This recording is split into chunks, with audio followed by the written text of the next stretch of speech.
Usman, what's happening, bud? Oh man, I was about to leave because I couldn't hear anything. I didn't know if we had started or not. Yeah, I usually been giving it 5 minutes.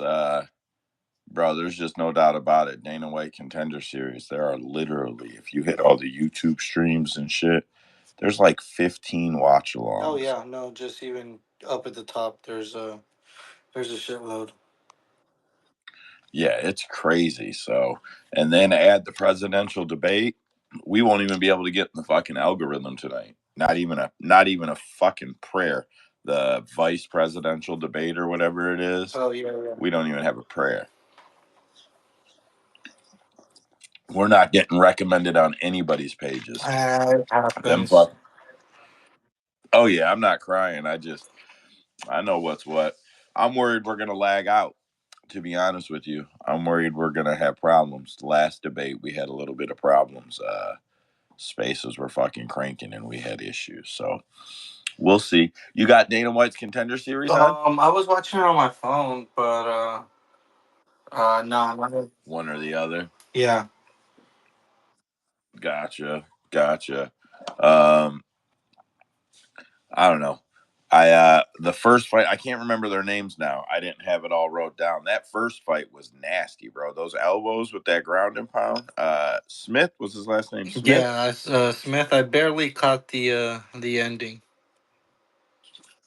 Oh, that shit was nice. I mean, it wasn't like the craziest finish or anything, but I thought it was a good stoppage. Did you see the knockout? Yeah, the one that just happened with Finney. Yeah, the 87 punches before the referee decided to stop it. Honestly, I had the over 1.5, and I was thinking, come on, ref, let him live, let him live. He got it. Did it hit? Fuck no. Ended in the first round. Oh, it was the first round. That's right. I watched it too. Uh, that's funny, bro. That's funny. I remember about 6 punches in, I'm thinking to myself, like, you should stop that. That's a big guy hammering him in the side of the head repeatedly. And the ref's like, show me something. I'm like, bro, he's got nothing Yeah, for bro, you. I don't know he what you. can't show you anything. His face is in the ground. Yeah, I don't. He's covered up with his face in the mat. I don't know what you want from him. Man, well, I got this playing in the background, but I leave it muted just in case there's a big knockout or some shit. I don't want to see it. All right. So, did you see um, Brendan Allen post that him and Moicano had to go give blood and piss right after the Yeah, weigh-ins? they wanted another pint of blood too. I saw that he said that he did the piss, they did the blood, and they were like, yeah, we're gonna need a little more blood. And he said, go fuck yourself. Brendan, they wanted more blood from Brendan That's what he Allen. said. Yeah, he was on video. I seen the thing. He said they didn't even let him rehydrate before they were taking his ass to draw blood, and they wanted urine. I'm like, that's insane, bro. That's insane. Hey, the jokes about So I, Brazilians farting in your acai they ain't jokes, man. It seems like French people are wiping their butts with their croissants. You know what I mean? yeah, I don't know if all that shit that Brian Battle, you seen Brian Battle's post fight speech? I'm sure you did. I saw the post fight speech, but I don't know. I didn't see anything like directed towards that. So there's a whole bunch of tweets going around. Seen some saying that, like, I seen him hanging out with fans over there and getting along and shit. But I seen some tweets going around that they're talking about fining him Oh, I for saw what that. he Yeah. said. But I don't think that's real because like why didn't they say anything like nothing came out about Moicano. Yeah, I don't know. I don't know. I doubt that it's real. I seen one like really egregious one saying they wanted like $250,000 or something. I'm like, that's not fucking real at all. But before I seen that, I seen I just seen some tweets that he was getting fined and that he had kind of pissed them off. I guess my only comment about it would be like Americans seem to have this. idea that you can go over to Europe and you are in what I will call a similar nation to where we live, but that's not the case at all. It's not the case at all. Their government and what they do over there is nothing like here, or the free speech here and the speech there. None of that is the same. So I think sometimes fighters should be cautious of that, or the UFC should prep them. I don't think they're actually going after him. I don't think he said anything that was too bad, but France is definitely one of them places. If you went too hard, they would for sure fine you, prosecute you, ticket you, something. I have no question about it. They're pretty harsh. I see them on social media doing crazy shit all the time. And I'm like, man, that would be insane to me. Yeah, I All saw right, so Debbie go ahead. Downer, Luke Thomas say none of it matters until somebody does that in Saudi Arabia.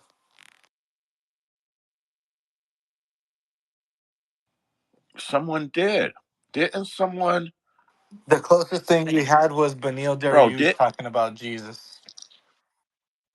Jesus, that's what I was gonna say. Jesus Christ. Oh yeah, but not talking shit about the country. Yeah. Or Saudi Arabia. I don't think it goes over very well in Saudi Arabia, Abu Dhabi. I think there's a lot of very I think there's a lot of places where that would be a problem. Um, Try that shit in Chechnya. Good fucking luck. You're never leaving. Ever. Yeah, I think you're safer in Asia than a lot of parts of Europe as far as free speech is concerned for an athlete or a fighter, post fight presser. And I think that history has proven, like with Pride and everything else, that fighters can pretty much say what they want over there. But I just don't know that translates to you can say whatever you want all over the world. Bro, did you see Chris Duncan referee his own fight to start the card? Oh, bro, that was ridiculous, man. Honestly, look, I also saw somebody tweet. Uh, None of us knew he was out. Stop giving the ref such a hard time. I didn't know he was out, man. I thought he got out of that damn choke. Yeah, if I'm being honest, I didn't think the ref's incompetent or anything like that. It's just one of them moments where like you have no idea what's going on down there. Yeah, if you watch it like 9 times, it becomes evident that he's out. So then it's bias. In the moment, you wouldn't have fucking known he was out. Big John McCarthy would have let him take 2 punches to the head. Like I don't want to hear about it from people. Um, but fun moment to see or whatever. Uh, Question, bro. When Aline Perez twerks in her opponent's faces after she beats him, is that shit disrespectful? Is that shit low class Oh, to you? it's 100% disrespectful. But we thought it was the funniest thing ever when Jordan Levitt would do it. And then when Patty beat Jordan and he did the exact same thing, he did the two twerk or the tea bag and then realigned himself to be right in Jordan's face. I don't think anybody had that big of a deal about it. I think it, I don't know if we were gonna call it the misogynist uh, fan base, but it comes if people very horny about it, and then people really pissed off about it, and it's like, yo, you know me, man. I don't care. Fight your brother, fight your sister in the cage, fight your grandpa. Let's get that money. I don't care.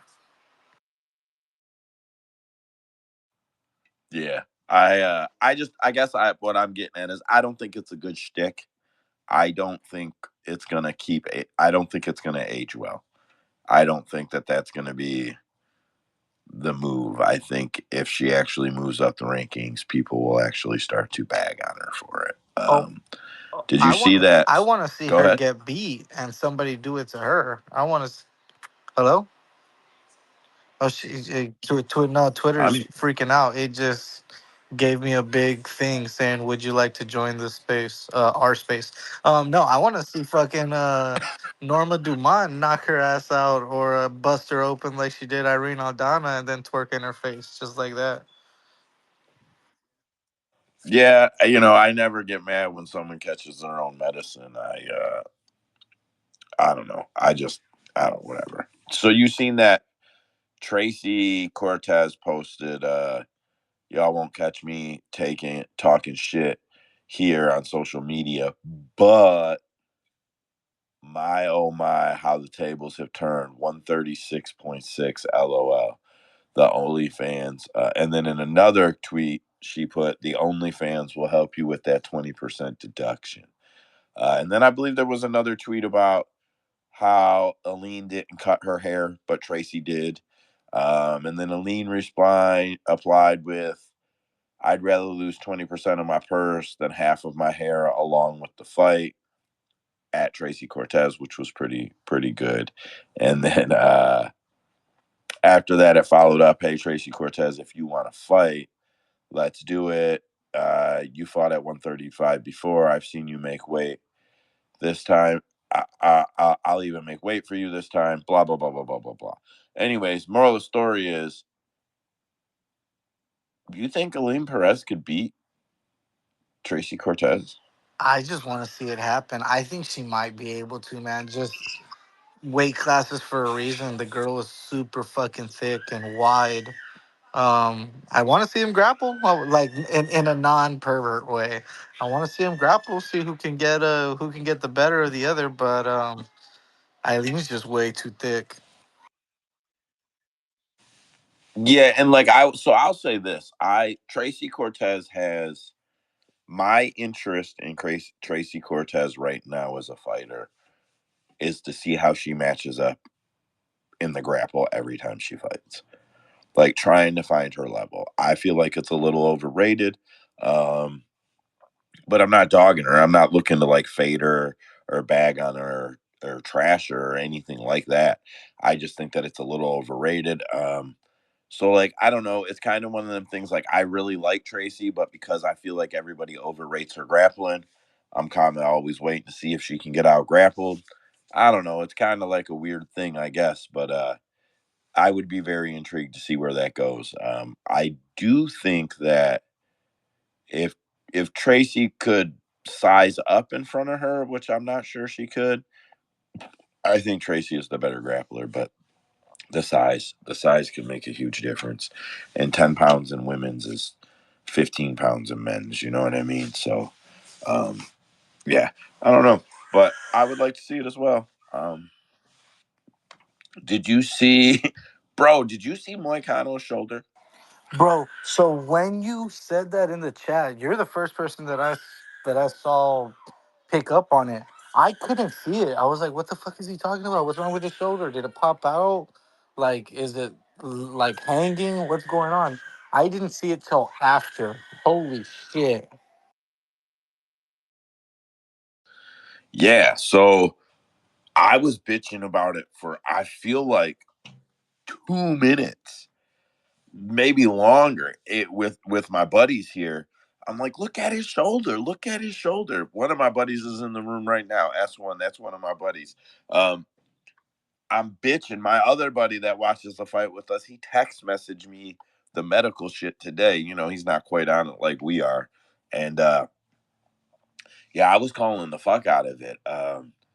That shit is nasty. Like they said it was dislocated, but I seen the x-ray, bro. That shit looked broken to me. Maybe I'm not clear on what I'm looking at, but that shit looked broken as fuck to me. Yanked out of the socket, clavicle off of the socket, sticking out of the fucking, ready to pop out of the skin. Is that not what you seen?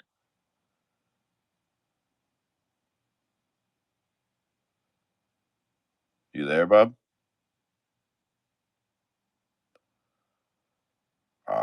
I hope I didn't lose you because spaces are being weird tonight. I had a problem unmuting my mic when we first joined, and the music came in late. So I hope I didn't fucking lose you.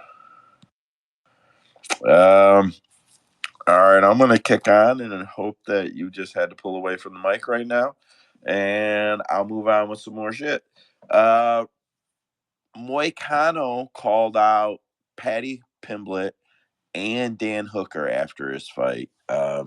And then he even took to social media and called out Michael Chandler, if I've got it right.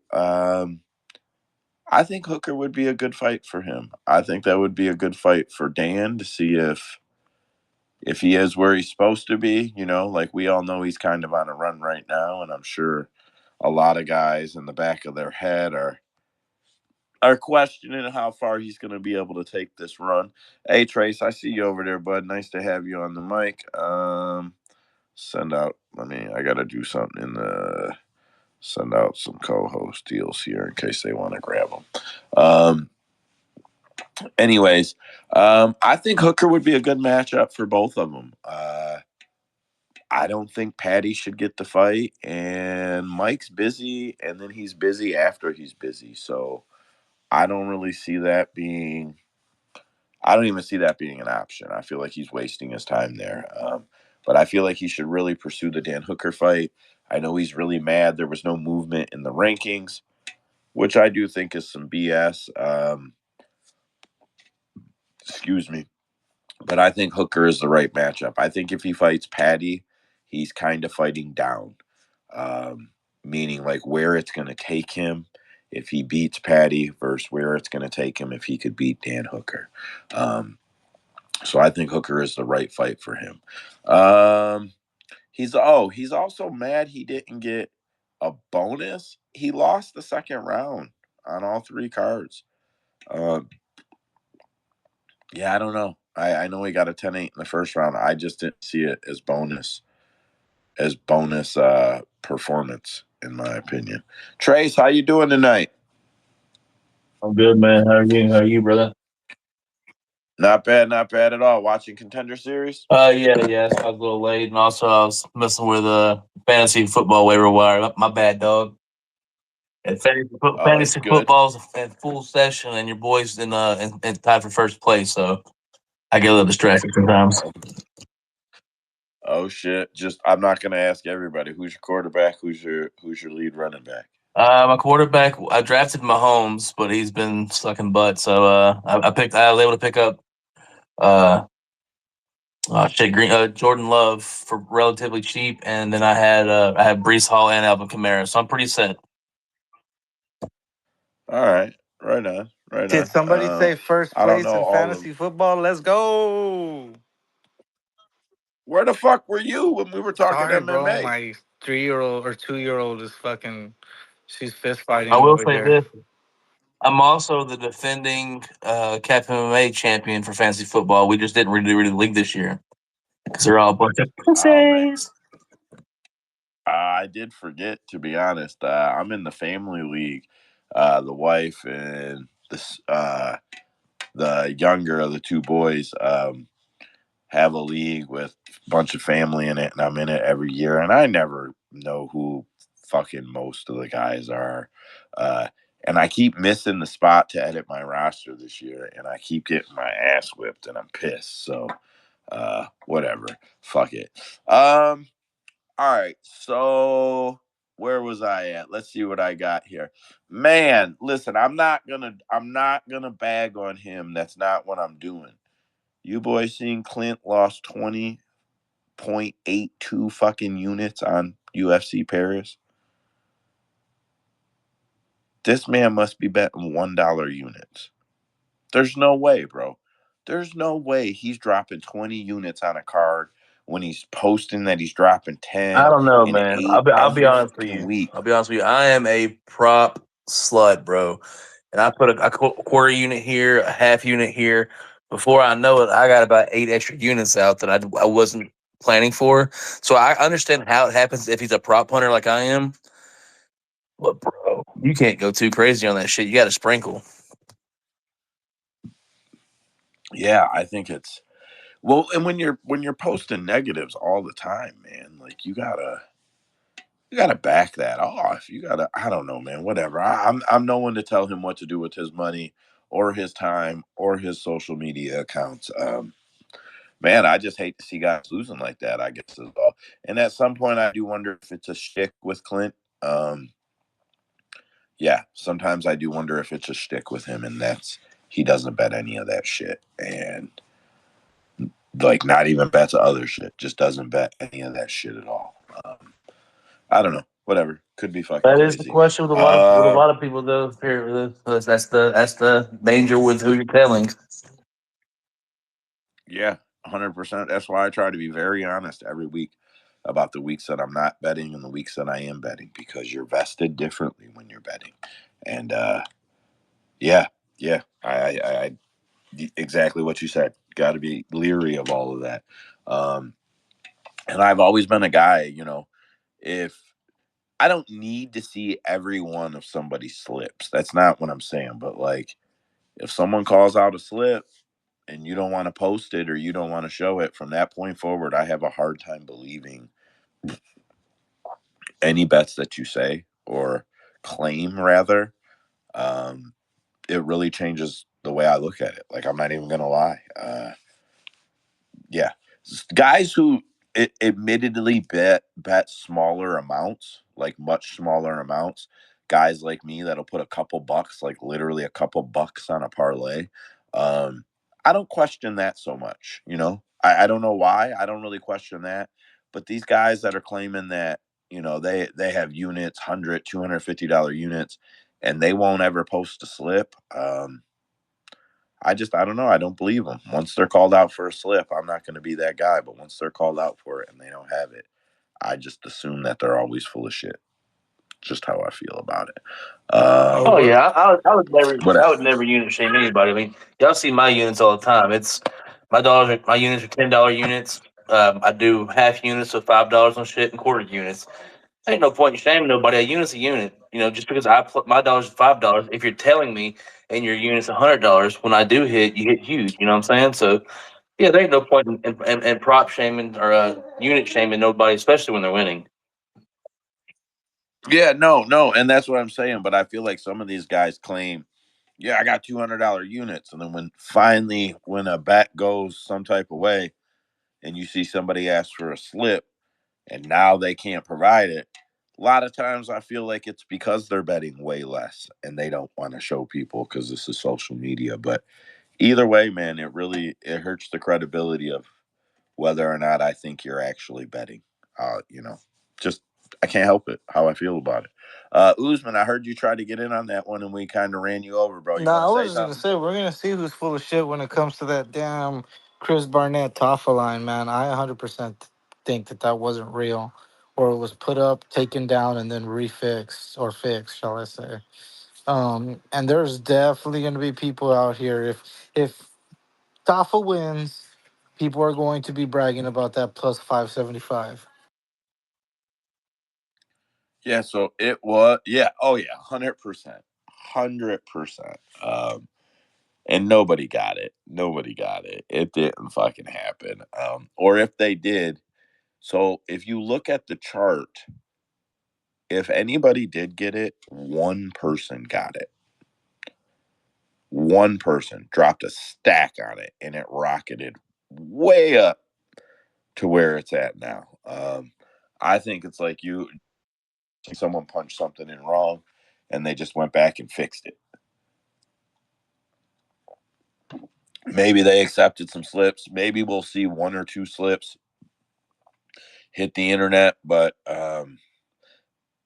I fucking doubt it. I doubt it. Whatever. So Marvin Vittori says he needs a fight, a comeback fight, and he wants to fight Brendan Allen. They had that smoke in the casino, even though Brendan says it wasn't him. Um, how much credit you think PFL would try to take for that fight? At least 75%. For sure. For sure. It would be the biggest PFL main event in history if the UFC made a fight night I out of need I need to it. see Vittori versus the winner of Holland and Dolidze this weekend or some shit. Like I'm not happy with Vittori, and I'm not gonna try and be all PC or anything, but it's just I know he did it for attention. It's no mistake that you go ahead and be like, oh, I need a fight. I want to get a fight ASAP, and then you over here tweeting n words as a white Italian and I don't think he's a Mike Perry that has 1% African American in him. Um, he did that just to try and get people to talk about him, and it's like, okay, man, that's not the way. It's just stupid.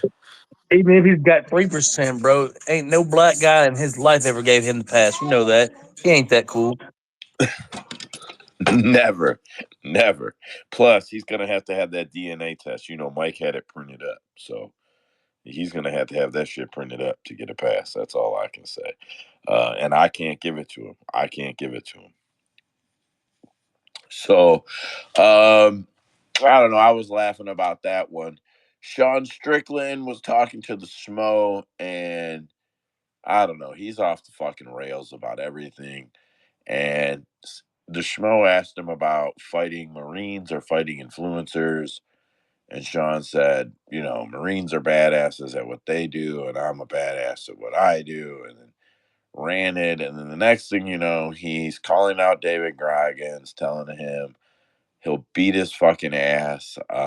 He'll beat him up so bad, you'll think you're back in Afghanistan. Sean Strickland is completely off the fucking rails, and I think it's hysterical. But I think he's very limited. And I don't know if you guys have ever seen any of the little behind the scene footage about Sean Strickland at the UFC. Like, there's this press meeting, and they're talking about how Sean Strickland's gonna fight, and the whole fucking PR team is in the meeting room. There's like 22 fucking people standing there talking about Sean Strickland and all the shit he's gonna say and he's gonna do. And while it is funny, a lot of it to listen to, um, and some of it, isn't the dumbest shit you've ever heard in your life, and some of it is. I think Sean is going to find himself capped with the where the UFC is willing to take him if he gets another loss. Yeah, I really feel that way. I don't know. Maybe I'm just looking at it too much, but I think Sean is probably hurting himself in the eyes of his employer at this point. Yeah, that's all I got. Diego Lopez officially announced that he will be the backup for Max Holloway versus Ilia Topuria in Abu Dhabi at UFC 308 on October 26th. Not Volkanovski, though. Volkanovski claims that he's not willing to fight. I forget who's trying to get the fight with him. Oh, I think it was Diego Lopez that said he would want to fight Volkanovski, and then Volkanovski said, "No, no, no. We've spoke to the UFC, and I'm fighting for the title next, gold next." And then Diego Lopez announces he's the official backup fighter for Max Holloway versus Ilia Topuria. Makes a lot of sense to me, if I'm being honest. I think Diego Lopez gets the push right now, and I think Alexander Volkanovski is actually on the way down. My question is, if Volkanovski loses another title fight against Max or Ilya or Diego, is he done? Is he cooked? Whoa, is that dude out? No, that was just a weird roll. That was just a weird roll. Anyways, either one of you boys. Sorry, man. I looked up at Contender Series. That was a weird angle they You showed that scared shit me, at. man. I'm not. I'm Did you not guys see watching that? right now. I walked away from the These TV. boys, these boys are scrapping, son. Yeah, they are. And they like rolled. He had his arm around his neck and they rolled it. I don't know. It was some weird looking shit. I thought he might have been out for a I got second. over Anyways, 1.5. Tell him to hug. oh, good luck. They're fucking That's swinging what I'm hammers saying, right man. I'm now. freaking out over here. Oh, you got it Oh too? yeah, these boys are scrapping, man. They're just going at it. Um, well, you're down to a minute 8 in the first round. I'll let you know, Usman. I'll let you know. You tell me if Volkanovski loses another title fight, is he Oh, cooked? for sure.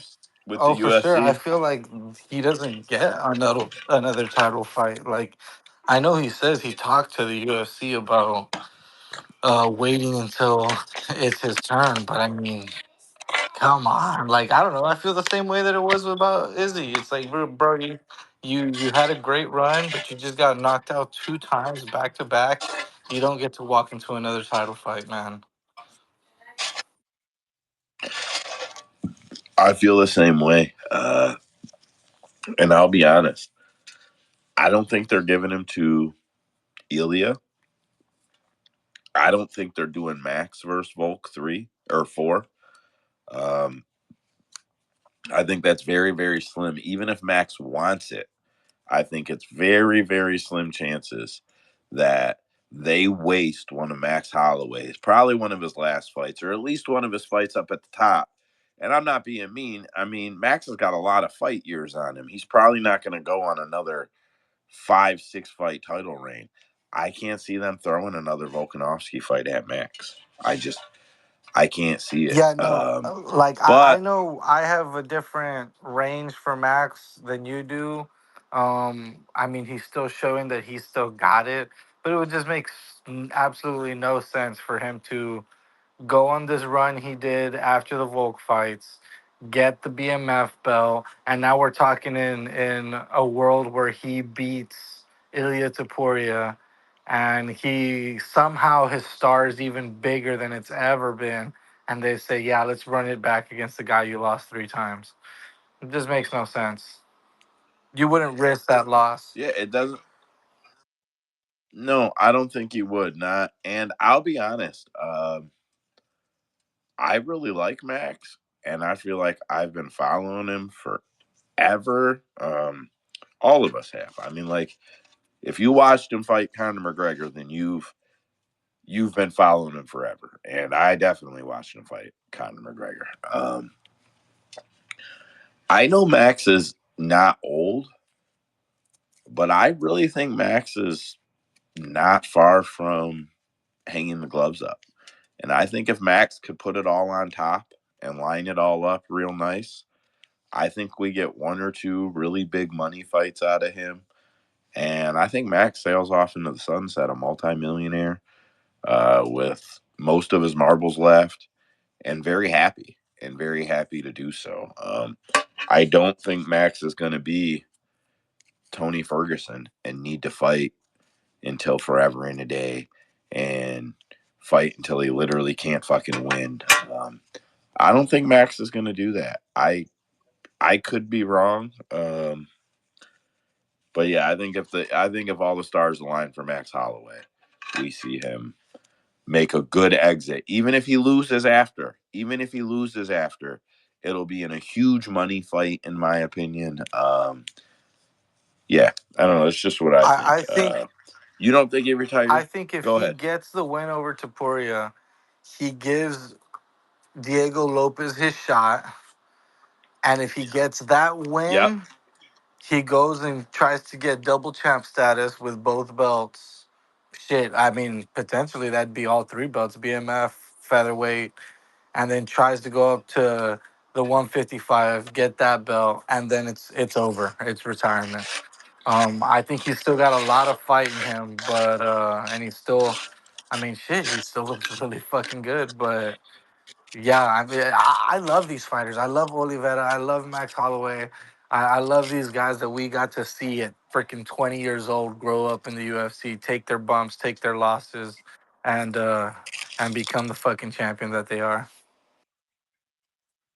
You know, the other thing I could see for Max that I'd be happy to see, to be 100% honest, would be that Max Max type of guy on top kind of walks away, but we still see him a couple times for big fun fights.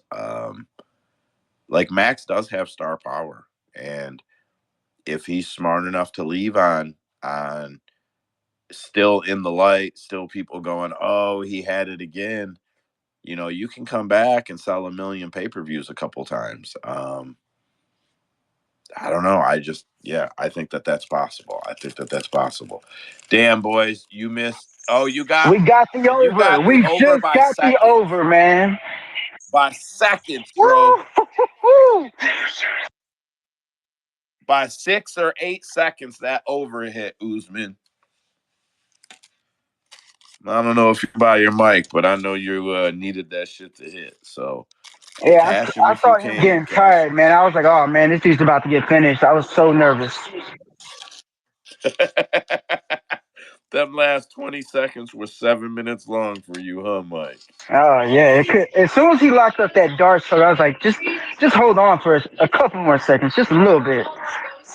It was the knee to the head for me, Nice. and then the choke. I looked at the clock. 8 seconds, boy. Just please don't tap. 8 seconds. Oh, you got it on right now, Yeah, I'm Usman? walking away from it and back and forth, back and forth. I actually didn't see the finish. I'm over here throwing Oh, the trash. I got you. I got you. If you guys haven't seen the Nick Diaz latest training footage, I suggest you go find it before you bet on him. That's all I'll say. I suggest before you place any money on Nick Diaz, you go find that training footage. I don't know if you guys seen Chuck Liddell training to fight Tito Ortiz the 27th time when they were out of the UFC for like 10 years or whatever happened. Yep, that's what I would compare it to. He looks that bad. And the fucked up thing is, man, Nick's like my age. And I want to be like, oh, yeah, guys my age be in great shape. But I'm not. I'm all fucked up. I got all types of shit wrong with me. So I can't be mad at him. But I really don't think Nick Diaz should be fighting in the UFC. And they rescheduled him against Vicente, right? Am I wrong about that? What was that? You're right. They rescheduled Nick. You're right about that. Nice to see you on the mic, Yo, Za. yo, yo. What's good? Yeah, they got him scheduled against Vicente again, man. I think Nick Diaz is getting hurt. I think we're going to see Vicente Luque retire on a Nick Diaz fucking knockout. Whatever. Just what I think. I would. I guess I don't need to sit here and keep bagging on him, but man, it's rough. It's rough to watch his sparring fucking footage with the punching bag. It's not even real sparring. It's just training footage. Okay, so Devin Haney's father, Bill Haney,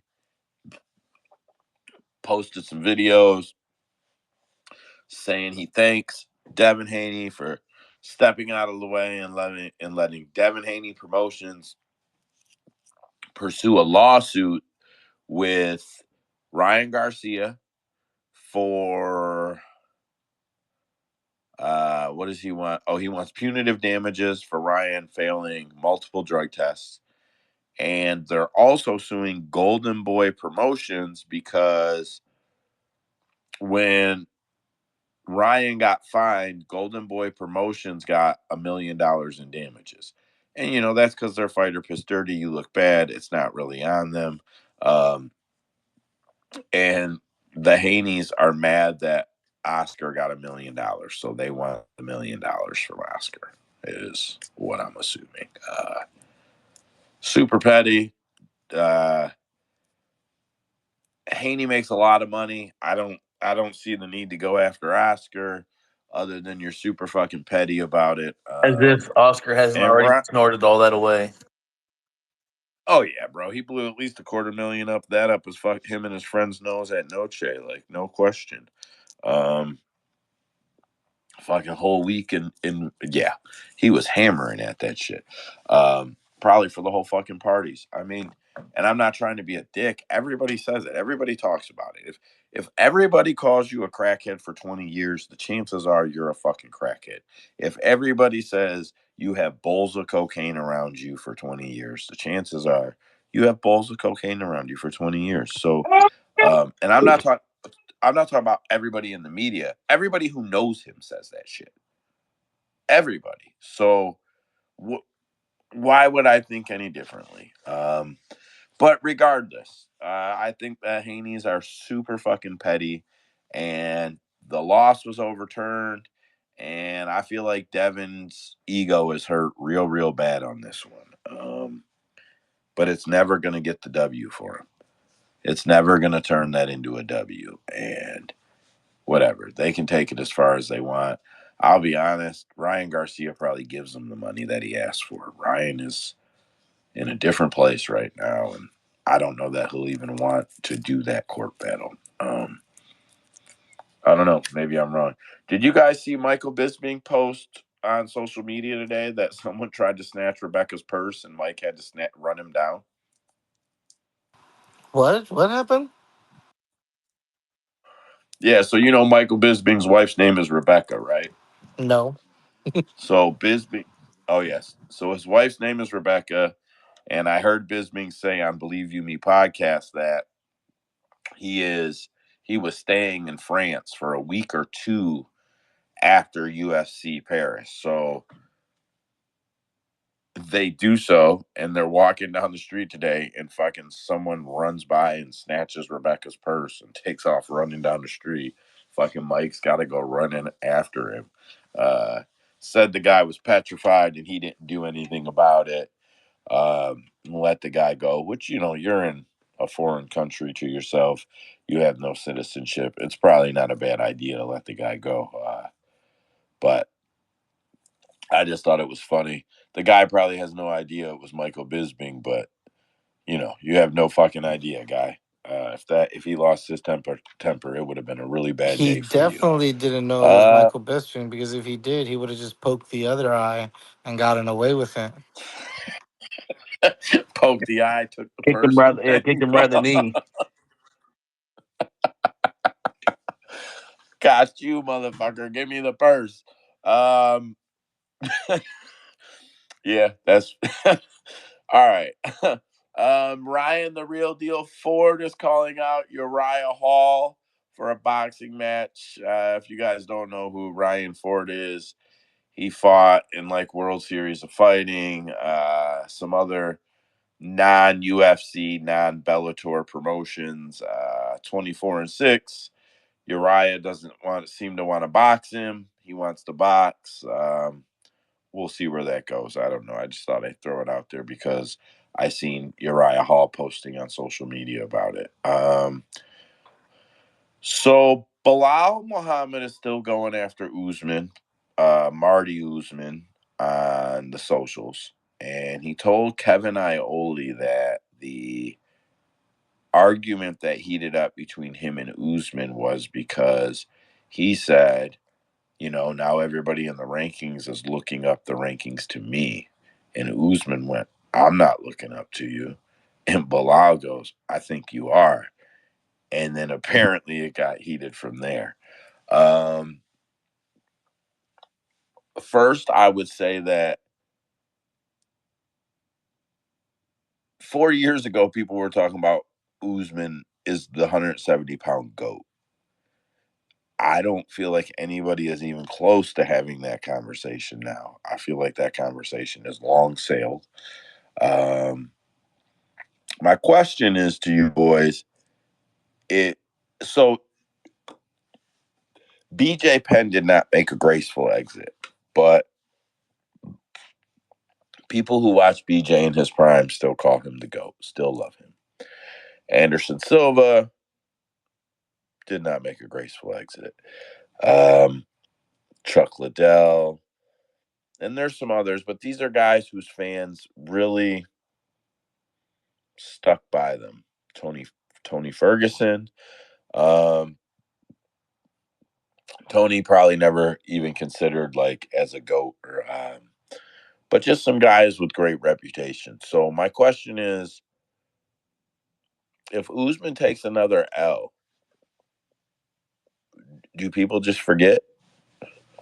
Not being funny, do people just forget? I feel like we live in an era with so much saturation of MMA and such high expectations that you got to be undefeated and take 3 belts and 3 weight classes, but only have 2 title defenses somehow. And like all this, you know, just crazy shit that we let fighters get away with. But the things that we think they're going to do, because of the generation that Usman fought in, I feel like if he takes another L, he's never in the GOAT conversation again. Any takes, boys? I feel like he'll never get the credit he was due in the first place, mostly because people didn't like Usman.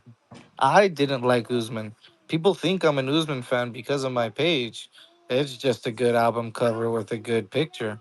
I started to like Usman in those last 2, 3 fights, but like people really disliked Usman. People thought he sucked. People said his skills weren't as good as where his, I guess, talent put him. Yeah, he takes a loss, and I think people are definitely just gonna forget about it. Yeah, I sadly do too. Regardless of the reason, but I agree with what you're saying. I didn't like him till the end either, and I can't even really explain why at this point. I guess. I mean, I could go back through it. I guess we could hash it out, but whatever. Trace, get after it. I didn't see who went up first. Trace, get after it. Yeah, I personally never really understood the Usman goat talk. Like before him, it was Tyron Woodley. They're talking about Tyron Woodley as the goat. What compared to what Bisbing compared to what GSP done? I don't think it's anywhere near as dominant they were. They became very boring in their title reigns. Yeah, I've never been an Usman fan. I don't understand where he even really gets into the goat talks as far as 170. Well, For me, it's a pass. So well, now, GSP was boring too. yeah, that was going to be Well, my yeah, only rebuttal. but Is bro, that GSP seems to set the be standard. the build for 170. If you're going to be a dominant 170 champ, you're going to be a boring wrestler that can hang on the feet, and will have to hang on the feet because you're not always able to get people down once you're in the top tier or in that upper echelon of that division. But man, it is a boring division more often than it's not. 100% agreed with everything you just said, Mike. Yeah, I'm on the other side of this. I've always been a fan of Usman. The dude was so dominant, and even though I never liked his striking, his power more than made up for it, and he was on a 15 fight win streak. I Tyron Woodley should have never even been like even close to being considered a goat because he didn't reach that level. He only had a few title defenses, but Usman's title defenses were dominant. Like they weren't even close Mike, until Leon Edwards beat him. Yeah. during the 15 fight win streak, though, were you like, fuck yeah, Usman's going to fight coming up? Hell yeah, I can't wait to watch this fight.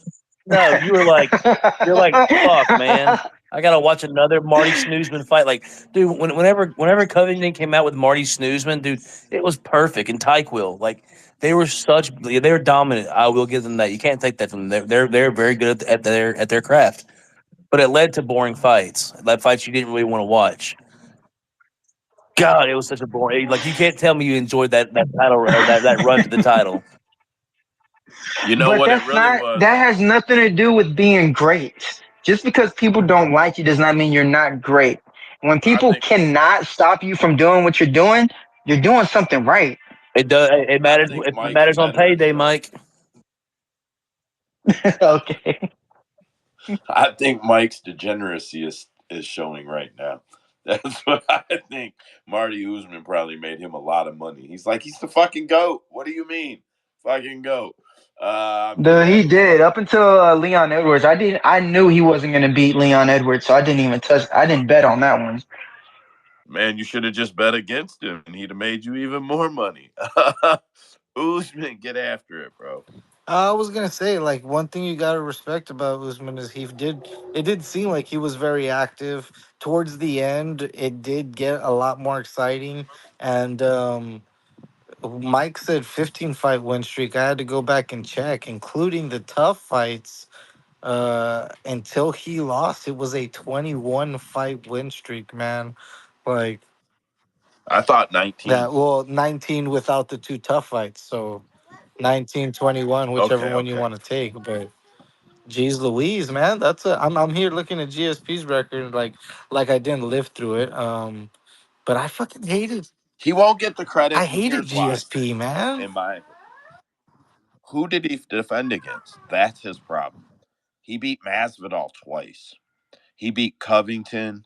He defended against Covington twice too, right? All four of his defenses are only two. No, because he defended against Gilbert. Bro, I really honestly couldn't tell you a 170-pound champion whose title reign whose title reign I really enjoyed because to me at 170 it becomes a very bland, usually decision fights for the championship fights. That's because GSP dominated for so long, and then you got Usman who did the same thing. Wait, That's really it. Outside of them two, like they were very short range. but like, let's go back. I understand if you want to say before the belt, it was a little bit boring. The title reign was not boring. Sure, the Tyron Woodley fight was boring. I'll give you that. I'll give you that. That's the only one. The Kobe Covington one fight was a banger. Jorge Masvidal won. That one was boring, but hey, 2 weeks notice, 1 week's notice. Gilbert Burns fight was not only fucking a banger, but it was drama filled. Taking what from who? Taking what from who? Then he fucking slept Masvidal in the second round, and the second Kobe Covington fight was just as good. Like, wasn't completely boring. But I think that's more due to the opponent than it is to him. Well, I think don't they? He only had them to fight because I think they were like the only ones in the top five. Masvidal wasn't in the top five when he fought him, right? Oh well, yeah, he had the height and the belt, so that's a He little was different. top 5 in our hearts, boys. Yes, he was. Yes, he was. Funny enough, I All was a right. big Gamebred fan until he really got famous. Then I got to where I didn't really like him because he came off douchey. Yeah, he got a little weird in his gimmick, like too much into. I don't know. But He had a the two gimmick piece about him. Minnesota, come on, that's gold. It was when he became the It is, Scarface but fucking thing. bro, I didn't Uh, want to say it out loud, Usman. Thank you, bro. I was like, I'm not gonna start bagging it, but that's exactly what it was, bro. He bought the Miami Tony Montana shit too much, bro. Ihor Masvidal. Ihor Masvidal. And when he sucker punched Kobe and didn't knock him out, bro, I can't believe you didn't sleep him. Like, You mean eh. Leon? No, he sucker punched he knocked out Kobe, Kobe didn't in a he? Kobe got his teeth knocked out. got a tooth knocked out. But how you didn't put Kobe Covington out cold if you sucker punched him? Kobe said he didn't even see it coming. Jorge ran up on him Iron like, jaw, boy, iron jaw. yeah, American right. metal, son, American metal. Only because they wired it on after Usman knocked that motherfucker halfway off his head. Uh, so Kevin Lee got a first round win in Lights Out Championship card where he was the co-headliner. The first thing he does is take to social media, um, talk about he doesn't understand why the UFC didn't let him fight in Dana White's Contender Series. And then he says Dana bragged that he put the belt around Bilal's waist and it got 20 million views. My brother did a post for me and it got 12 million views. So that's not the issue.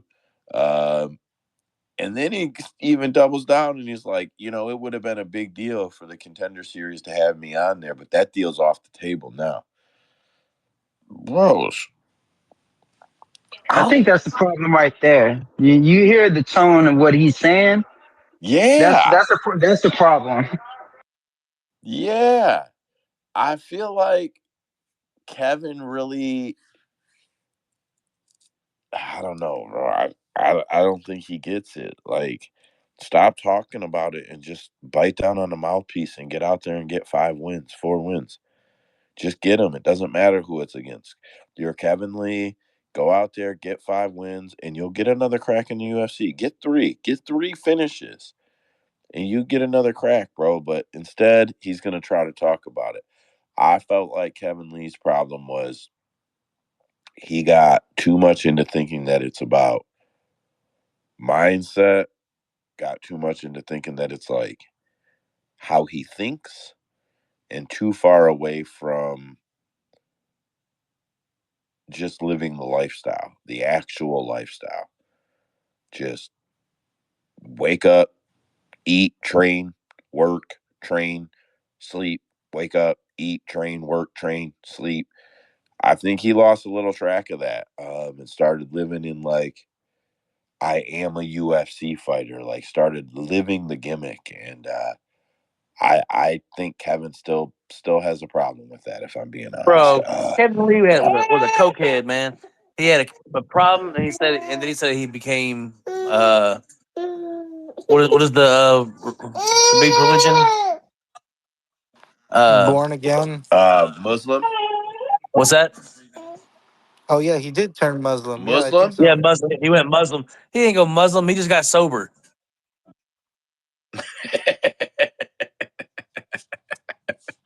Man, maybe they're mad at him because he's the one who started giving that shit to Connor.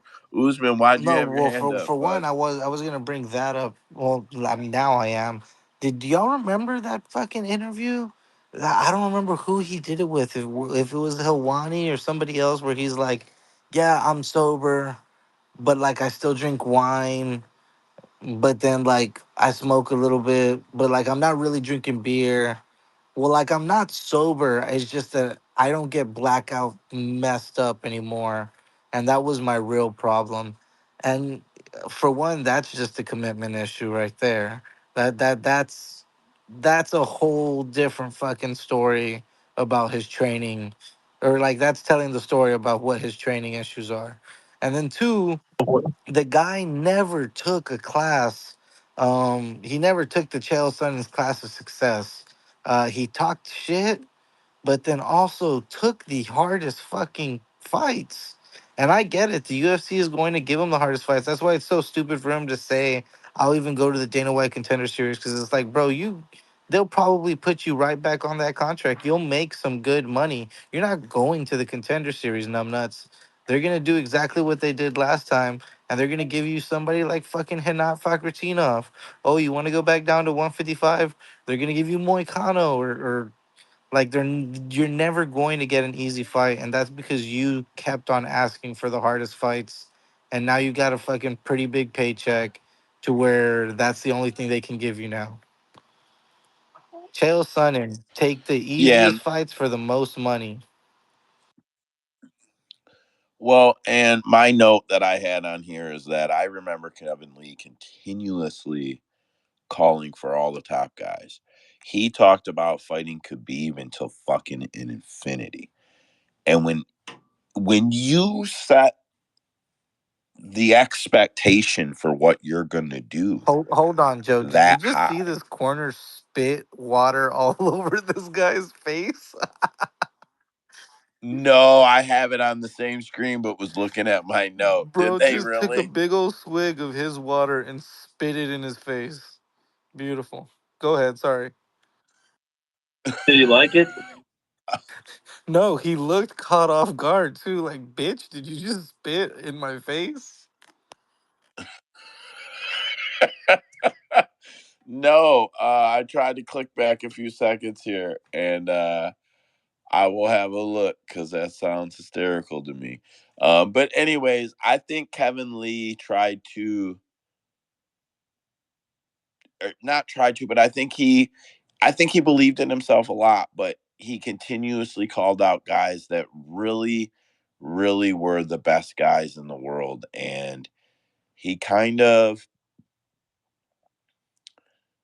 he set the scale that everybody was going to grade him by, if that makes sense. So when you're losing and you can't break into the top five, um, you look a lot worse. You look a lot worse.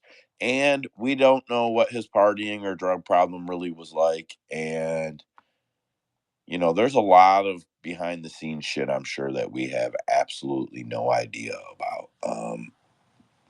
Yeah, that's probably all I'll say about Kevin Lee. What else do I got here? Did you guys see Ian Gary? So we all fucking hammer on Ian Gary all the time, right? But did you see him post the video of his son doing an impression of Kobe Covington? No, that sounds He great. posts a little video. Yeah, he posts a video. He goes live. His son's probably 8 years old, and he goes, I don't know his son's name, so I'm not. Whatever. I have no idea what it is. So whatever his kid's name is, he says his kid's name, and he's like, son, what does Colby Covington do? And his kid's looking at the camera and then just starts fucking running away. I'm like, all right, fucking good one for you, Ian. Colby's definitely ducking you. Definitely. It's pretty funny. Funnier than probably me telling it. I don't have a way to show all these guys social media here. When we get over to YouTube soon, I will have a way to show it. For now, I don't have a way to show it. But good one by Ian Gary. I don't think Ian should be pursuing the Colby Covington fight. I don't think Colby Covington gets anybody anywhere. I don't think that beating Colby Covington does anything for any real contenders right now. I think they should be focused on other people. We kind of touched on Josh Barnett minus 700, Tafa plus 525. I seen it at. We already kind of talked about that, so we'll let that one go. Luke Thomas took to social media earlier to kind of give Bellator or PFL shit because the Francis fans walking through the cities, knocking over the buildings, and the PFL and the Bellator had already done that promo for a Rampage Jackson versus Tito Ortiz. The only thing I can really say is that there's only so many promos you can do with the idea of giants. They didn't do a verbatim knockoff. But they did seal it a little bit. Spaces are blacking out on the computer right now, guys. If this cuts out, apologies. I don't give them shit for it. I don't think it was a direct ripoff. Yeah, I don't know. It wasn't a great promo anyway, if I'm being honest. So Khabib did an interview with the Malaysian fight outlet and said that Islam was offered a fight for January and accepted it for UFC 311. I'm going to assume that is with Armin. Khabib also took to social media shortly after that and posted the advertisement for Walid. We've talked about it before.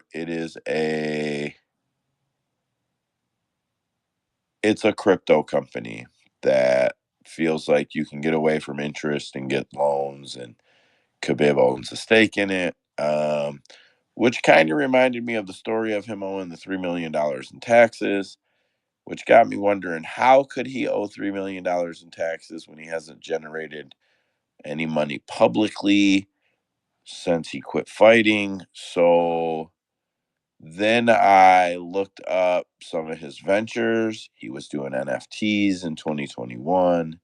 Eagle FC was 2020. He's got gyms in Moscow since 2021. He's part of a fairly successful protein bar and nutrition supplement line. He is the Gorilla Energy spokesman or ambassador, which pays him at least $1 million a year. He appears to have real estate and hospitality, including hotels. And he also owns Eagle Mobile, a mobile network in Russia. Uh, I'm not fucking lying. Eagle Mobile is a thing. And then he has his fashion merchandisings. He still also has what appear to be standing endorsements with Reebok, Toyota, and G-Shock. Financials on those deals are not available. Dollars a year, though. So I guess he could have owed $3 million in taxes. And maybe through one of the crypto deals, it could have been easy misunderstanding or something. Mike. Oh, my did y'all see that main event? My second bet just went through, man. Yes, I did. Yes, I did. What'd you have? I had him money line. Like I was really nervous this week, man. I was not confident in these picks at all, but these were the best picks, and they both hit. Very nice. Very nice. And I think you just had a rough card, so you was questioning your confidence a little bit. I'm glad to see. I'm glad to see you hit Probably. both of them. That's that whole card. That's that whole card. That was the main, right? Yeah, the main event. That's what I thought. That's what I thought.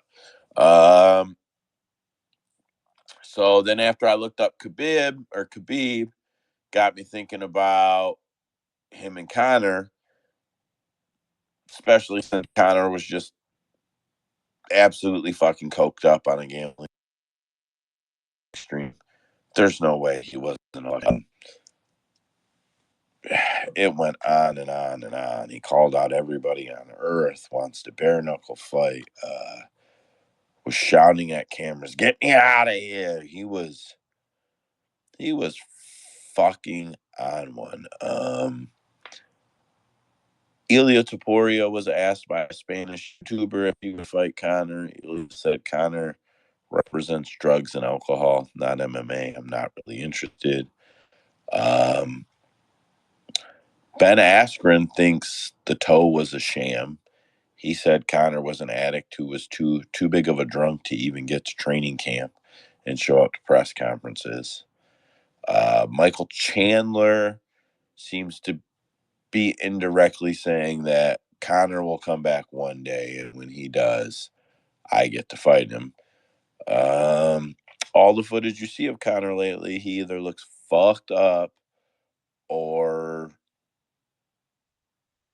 fucked up and micro ranting, or it's training footage. 5 years is crazy, crazy how headlines change. I don't know. I think Connor's going down a shitty path. I don't think it's going to end well for him. Uh, I don't think he should fight at this point in his life. I wish him the best.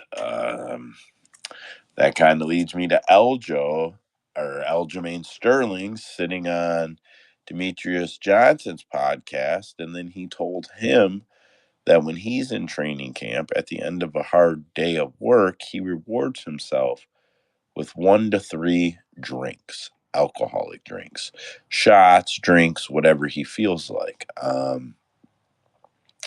Then, after that was clipped, he reposted the clip with, "I think it's the time to stop listening to people or listening to the taboo myths about drinking and training camp. Everything in moderation and knowing yourself and what is okay for you." Um, well, he lost his belt. We'll start there.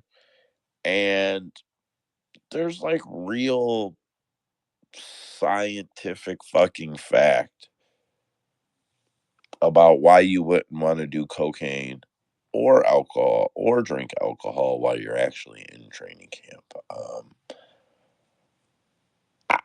Man, I I think fighters got to be careful with that shit. Um, and I have noticed, and we have commented in here that Eljo is very attached to a booze bottle, a lot. Um, I don't know. Whatever. That's my whole rant about it. Dana White says he's going to boxing. He has a plan. He has a plan. He has a plan. No matter how much money Turkey throws at it, TV deals just aren't abundant. Um, we'll see. So what else do I got? All right, I'm almost at the end here. I'll just finish them out. Marab recently cleared up the comments about saying Umar and Islam are not from Russia. He says they are from Dagestan, like Chimaev is from Chechnya. These are different countries. They are Muslim. They are very different from traditional Russians. They have their own set of beliefs and their own way of living. They are just countries that Russia has captured. So I understand why they say that they are from Russia, or why they represent Russia, but some Russians don't feel that way, but I understand. So he basically was saying, I feel the way I feel for this, but I understand why they feel like they're Russians.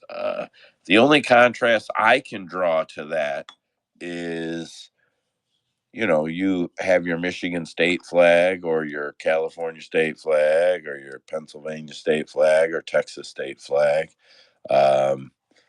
And you have the United States flag. So I know it's not quite the same division. It's not quite the same.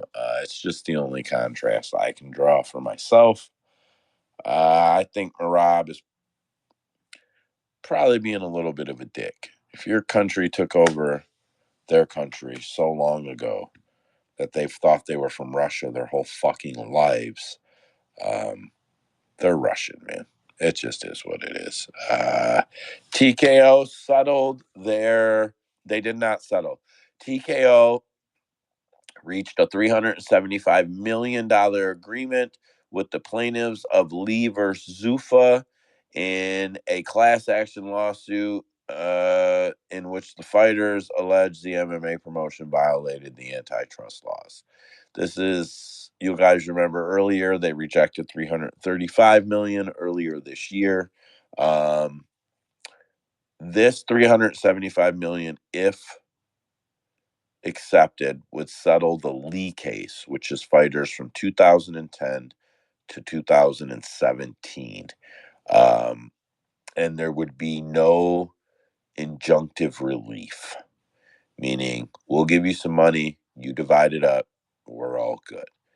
It will not settle the Johnson case, which is fighters from 2017 and forward. According to a tweet that was released by Damon Martin, he received a statement from the Johnson lawyers who said that they will seek injunctive relief.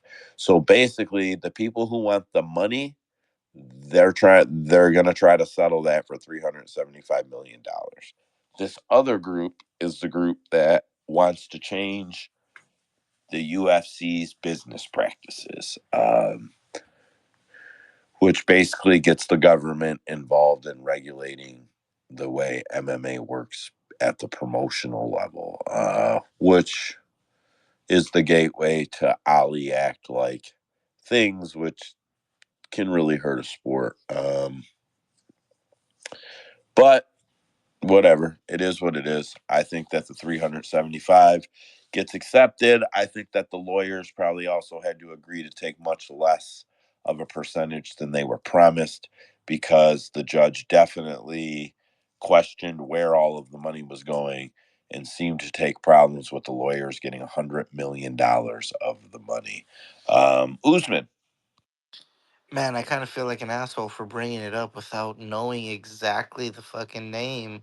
But there was a fighter, a big name fighter that we know that supposedly reached out to the judge saying like, "Yo, don't turn this down again. We really need the fucking money. Can you just approve of it so we can get our 375 million?" Really? Yeah, I heard about it this morning actually, and I just can't think about what fucking and like I said, it's a well-known fighter. It's just escaping my mind right now. I would say that most of them fighters are going to see at least $1 million. Some of them several $1 million.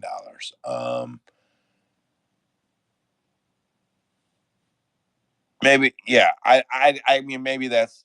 I shouldn't say that that's for sure, but I know that they'll all receive large chunks of money. And they probably want the money. A lot of them guys have been thinking about this case for a long time, and getting $1.6 billion probably was never realistic anyway. They're at almost 25% of what they asked for, and it relieves all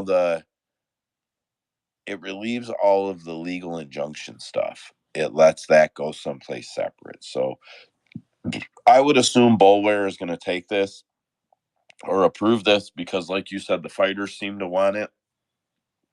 I seen a thing that the lawyers felt that the Lee lawyers were saying that they felt confident that it would be accepted. So I'll be honest. I hope it just settles. I don't know.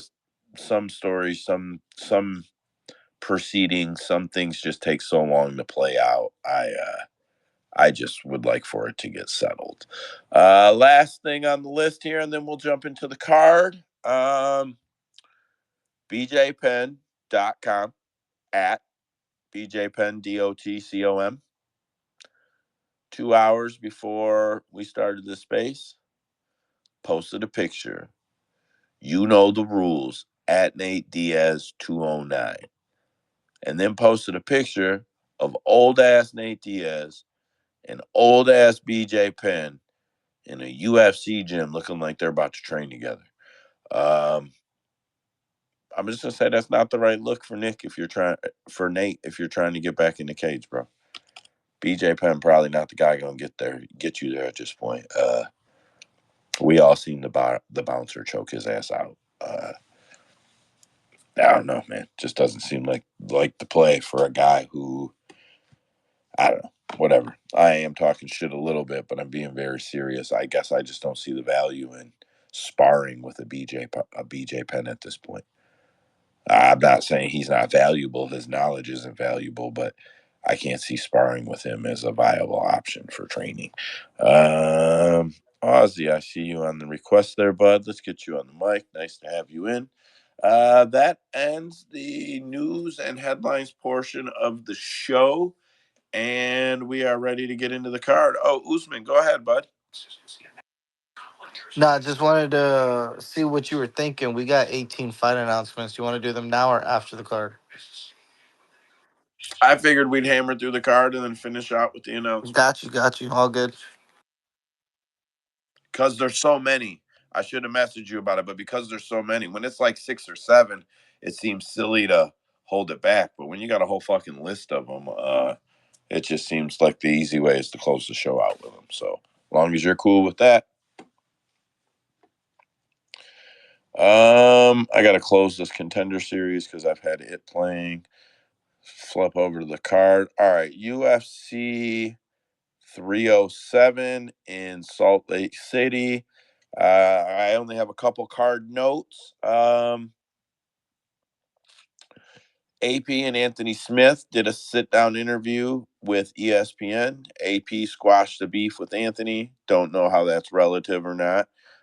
Just fight week notes. Khalil seen his face on a billboard for the first time and was kind of in a wow type place. I'm always a guy who pays attention when fighters are big-eyed or bright-eyed and bushy-tailed or wide-eyed for an event. It's a true thing. Even people were talking about how they thought Sean O'Malley should have did the walkthroughs in the Sphere because he just looked lost when he was walking out. And I don't know. I think it's a good idea.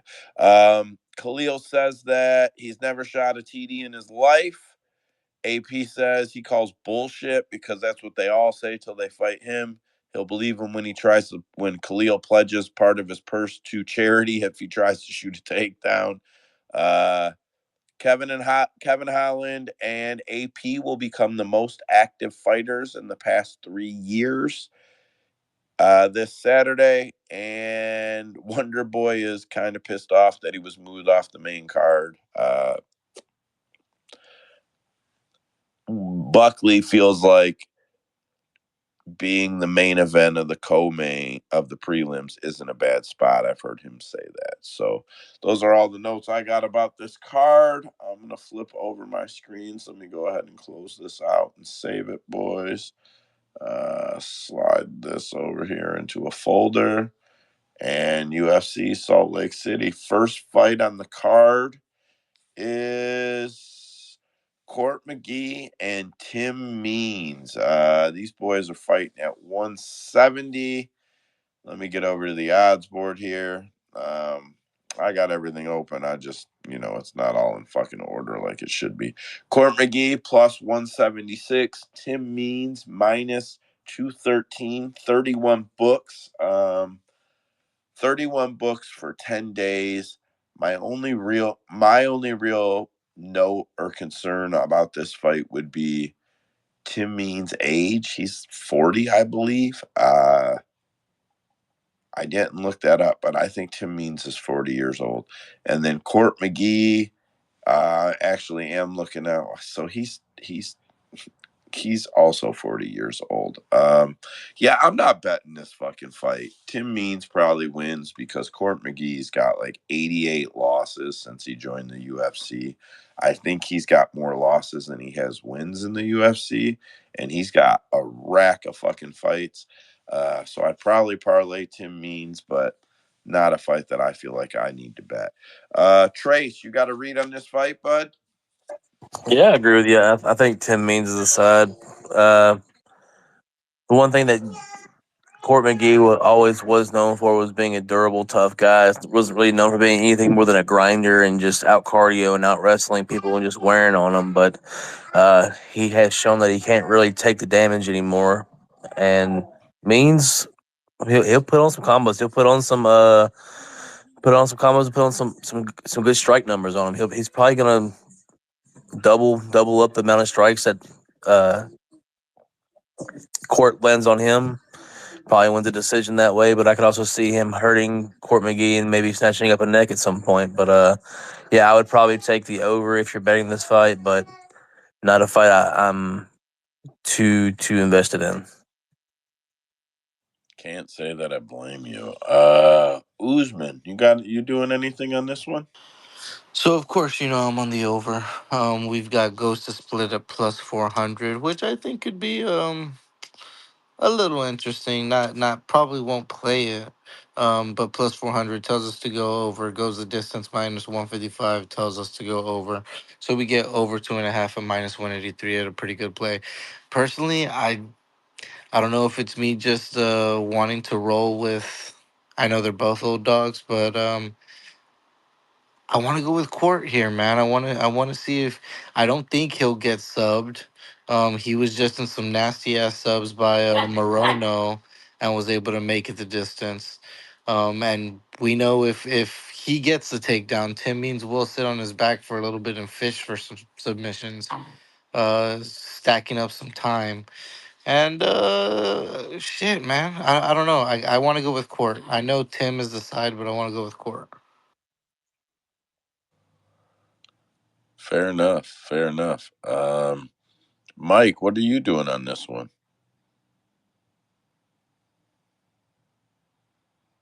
Mike is Well, not on the mic. Oh, I'm there he here. is. Yeah. No, Tim Means is part of my best bet parlay. I think he's the clear side. One of the clear sides on this whole card because he's the better striker, and he's got wrestling of his own. The only way Court McGee wins is if he's able to control him for all 3 rounds, and I just don't see that happening. Means it's just a way. He's just too tricky of a striker for Court McGee, and he's a high pace, high volume striker. So I wouldn't be surprised if he got him out of there. So that's why I'm staying away from the over unders. I'm just sticking with the money line. Tim Means is the side. I just want everybody to know in their last 10 fights combined, they have 3 wins. Who's Aussie, get after it. Mike, I agree with you. Usman, I do think you're a little crazy, but I don't like to argue with people's picks. Aussie, get after it. Yeah, this is a weird one. I mean, these both guys pushing 40 or 40 years old and almost 40. Didn't Court McGee, wasn't he a heroin addict? Didn't he die on heroin or something like that? I believe. I mean, that Was it? adds I thought years that was too, man. Jared Gordon, wasn't it? I'm pretty sure it was apologies to him if I got that wrong, but I think Court McGee did as well. But either way, man, these guys are too old. They're not durable anymore. Um, I'm glad they're kind of fighting each other instead of fighting someone that's 15 years younger than them. But yeah, hopefully both guys gonna make it out of this without taking too much damage. But yeah, it's definitely a pass. I couldn't. What was Means minus 220 or something like that. Like even though he's fighting Court McGee, I don't know, man. I mean McGee could come out here just pity patter and outstrike you, four to five or something, and win a slight, disgusting decision, or one of the guy he could probably get his clock cleaned. I don't think Court McGee has had a finish in a long time, from what I can remember. So yeah, Means is probably the safer side. He's probably not getting finished, but he's been on the bad side of some beatings as well. So yeah, just pretty much a stay away from me. I don't blame you. I don't blame you. Up next we have Raquel Pennington. No. Tecia Pennington and Carla Esparza. Carla is going off at plus 138. Tecia is going off at minus 175. Um, I don't care. It's an over. It's an over. Uh, yeah, it's an over. I really have nothing else to say about it. Um, it's almost impossible that it doesn't go over. If this fight was 19 rounds, I would bet the over 18.5. Swear to God. Usman. We've got two older girls here that are talking about. Well, Carla Esparza says this is her last fight ever. This is her retirement fight, and Tisha said her last fight was the last fight ever. But she felt like she got fucked over, so this is her last fight. Yeah, just hit the over, and I don't want to hear anybody picking any sides. Just leave it alone. So, Mike, what side are you betting? Well, I was gonna say Esparza, but her saying this is her last fight, that doesn't sit well with me because most of the time they don't win.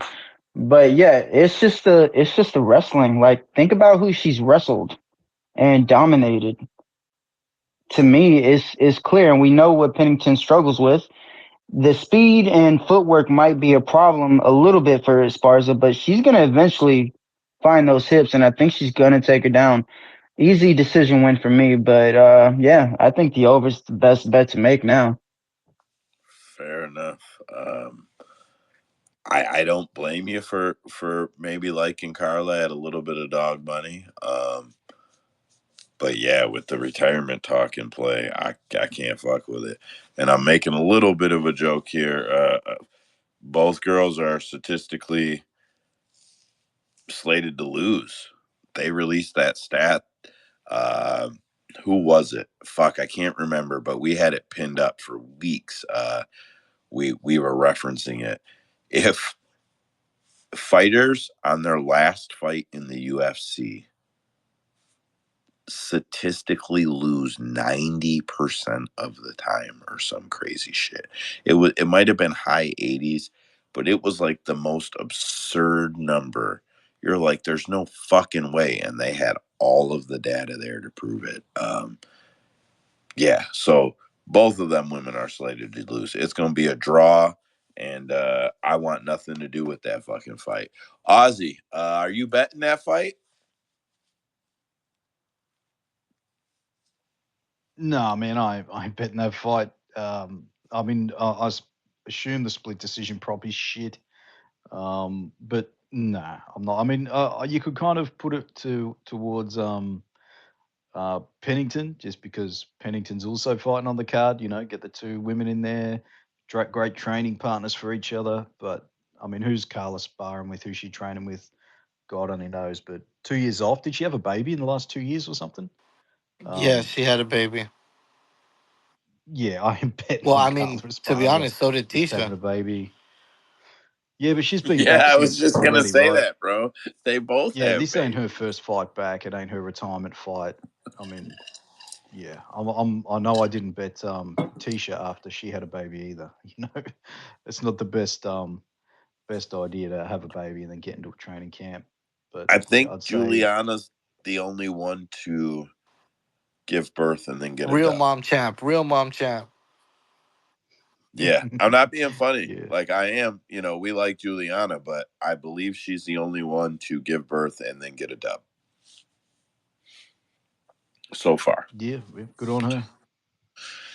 Up next, Ryan Spann versus Ovince St. Preux. So this is a little bit of upgrade from the opener in the aspect that in the opener, if you combine both guys' last 5 fights, they only had 3 wins out of the 10. This fight, if you combine their last 5 for 10 fights, they have 4 wins. So this a little bit of a step up for what we can expect to see out there. OSP plus 225. Ryan Spann, who I think is 10 years younger than him. I would have to go look, but it's got to be fucking close to 10 years younger than him. Is minus 294, 30 books, 10 days. Brian Spann, easy parlay. But if I'm being honest, I won't touch this fight. I don't think either one of these guys are real reliable. But I do think if I was making a pick, I would confidently pick Ryan Spann, but I would not even parlay either one of these guys together. Let me see. Trace, what are you playing on this fight? What was the fight on this one? You said what was the line on it? What's the fight? OSP Ryan Spann. Oh man, it should be Ryan Spann. It should be Ryan Spann KO round 1. OSP is well past due. Probably should have retired a long time ago, but he's able to squeak out a victory here and there when he shouldn't. But yeah, if Ryan Spann can't get this win, dude, he needs to hang it up.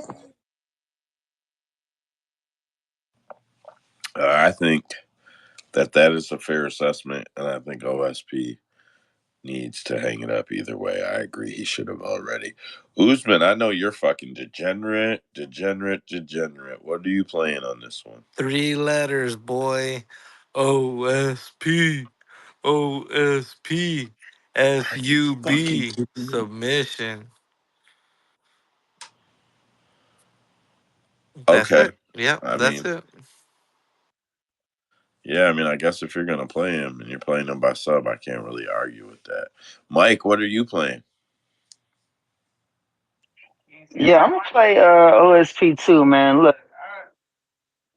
Ryan Spann has all the ingredients that beats OSP because OSP likes to lay back and just let his opponents do all the work, which is a recipe for disaster because Ryan Spann really does go after you. But I mean, he he doesn't have that dog or the gas tank in him. So if OSP can make it past 2 minutes, I think it's OSP from there. Okay. I got no argument with you. And I agree with Usman if you're going to play OSP. That sub is probably a nice look. Aussie. Yeah, man. I mean, Ryan Spann has got like 12 subs on his record. I think 10 or 11 of them were guillotine. And you do not want to go for guillotine against OSP, man. He is going to get you in that bloody Von Flu choke if you fuck up that guillotine. And that's what I'm hoping happens, man. I hope he goes for that guillotine, doesn't get it, and OSP pulls off another bloody St. Preux choke, Von Preux, whatever we're calling him now. Yeah, man, this fight, if this goes past the first round, this fight's going to be an ugly, stinking, just boring, sloppy shit fest. So I'm hoping round 1 sub. Either way, either he gets the guillotine or he fucks it up and ends up getting choked himself. So yeah, fingers crossed we don't see 3 rounds of this. I will second that. Up next is Cesar Almeida versus Ihor Potieria. Ihor is plus 299. Caesar is minus 140 or 417. That's the average over 30 books. I will happily talk about this fight, but I don't think there's anything to talk about. Let me do it this way. Does anybody here have a read as to why Ihor should win this fight? Right. So it's Cesar Almeida money line. If you want to play the inside the distance, I would say have at it. But the money line is probably the right play. He can definitely be taking the distance. We've seen it. And after this fight, is Austin Hubbard versus Alexander Hernandez. Not Fluffy Hernandez, not Fluffy. We've already talked about. I already fucked that up once. So Alexander Hernandez versus Austin Hubbard. Over on the odds board here, Austin Hubbard is.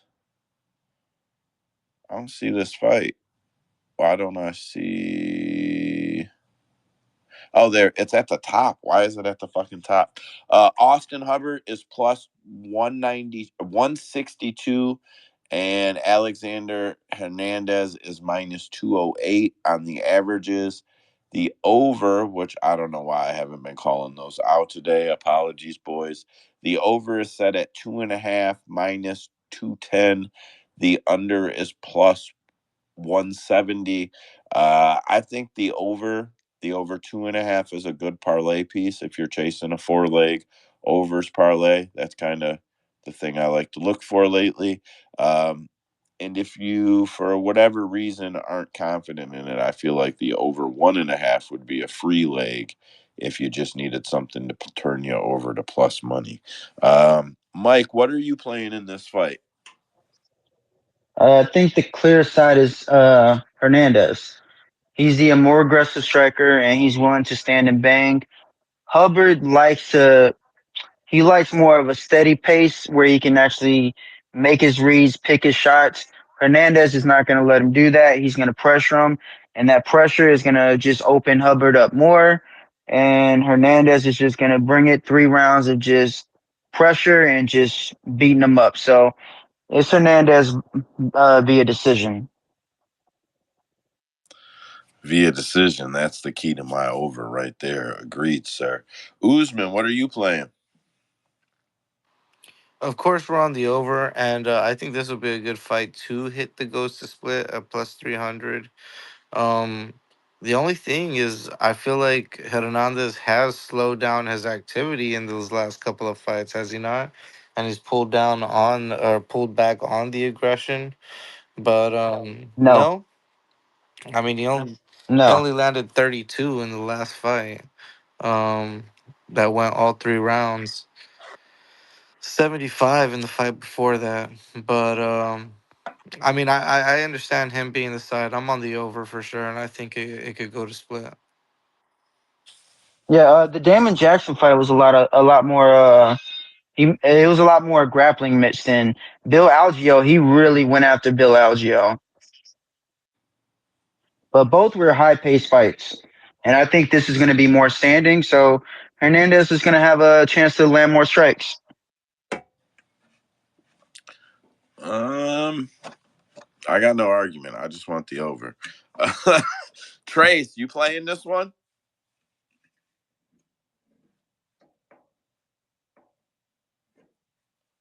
Trace might have something going on in the background. Ozzy, you playing Sorry, this I'm good, one? man.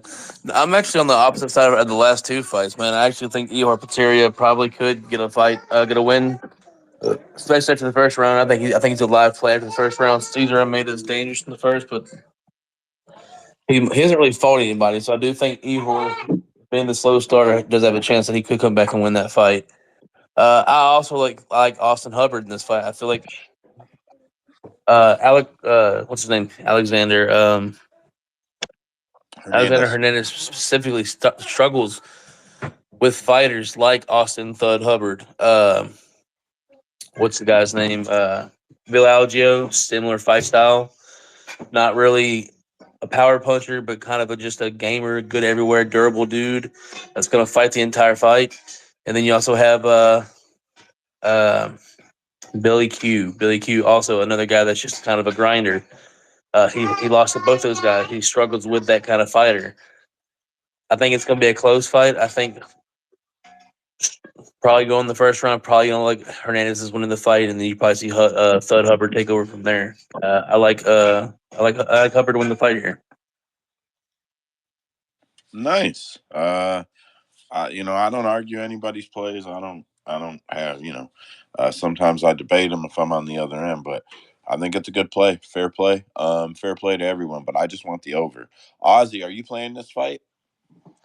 I wanted to play some Hubbard round 3, because Hernandez kind of gasses, but I went back on your website, capamag.com, checked out them scorecards, and he's won that third round in a couple of his fights. So I don't know if I'm reading too much into that, man. I'm going to have to go back, check out a couple of those round threes where he won and see what kind of margin he won by, if he just kind of snuck by or if he, did have the cardio to do what he needed to do. So, yeah, I'm going to just pump the brakes for now and I'll see after I've kind of watched those fights.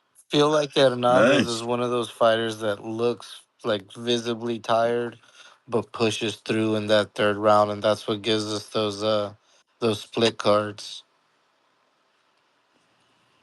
Yeah, that's a good Yeah. point. Yeah.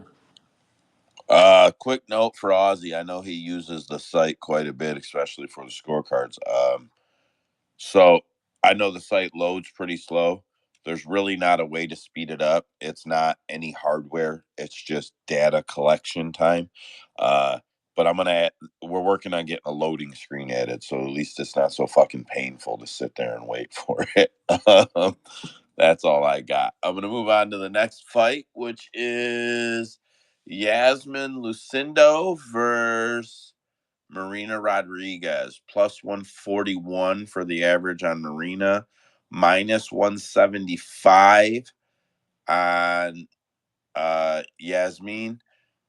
30 days, 10 books. The over 2.5 is minus 330. The under is plus 255. I think Iasmin is the side here. Marina has never been finished in the UFC, and I could be wrong about that, but I don't think Marina has ever been finished in the UFC. I don't think Iasmin is going to be the one to do it. I could be wrong, but I think the over is a super sexy play here. Black, I didn't see when your hand went up, but if you were wanting to get on the last fight, you can just get both of them this time. But I hit the guys that are the co-hosts here first, bud, and then I'll get you on. Trace, what are you playing on the Marina Rodriguez fight? Yeah, I think it reads right on that. I like Yasmin Lucindo over probably by decision. Yeah, I think it's just going to be a lot of grappling, and then if Lucinda gets her way, she probably gets her down and holds her down for a little bit and beats her up. But yeah, give me Lucindo over and the decision. Yep. I think that's. I would be surprised if that's not the unanimous play here. Usman, what are you playing? I was really surprised to see that Marina was the dog here, man. It's really tempted me to go ahead and play her just straight. But of course, over. Uh, no need to go in deeper on that. But it's not very often we have a fighter that has two draws on her career. By the way, she did get finished by Amanda Lemos, and Did she that's the only really? finish loss she has in the UFC.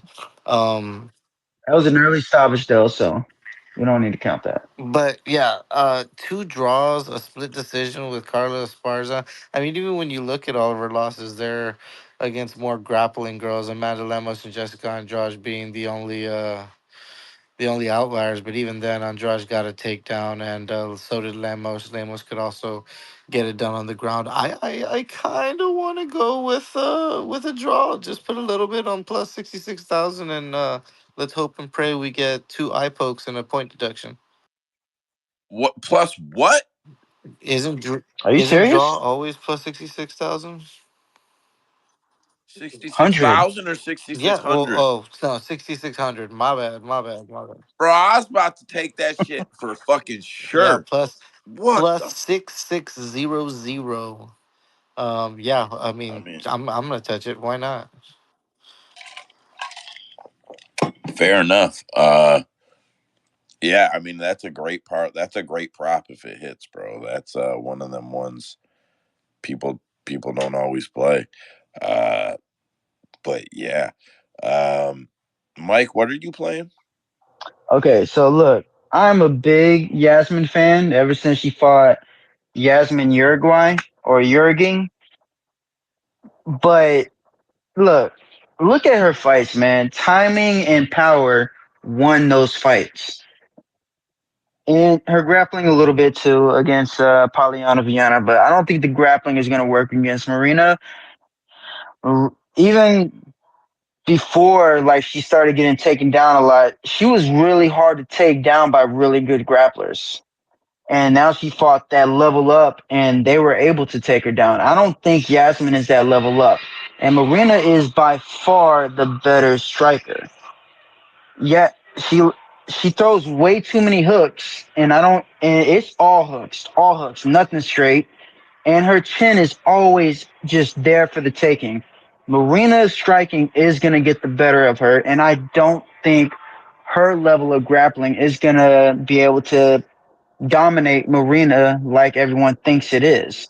She's built up a lot of hype, and that's seen in the price. I'm playing Marina Rodriguez because that's the side for me and the value. When you play numbers and you just don't play predictions, this is the obvious play. It's Marina Rodriguez money line.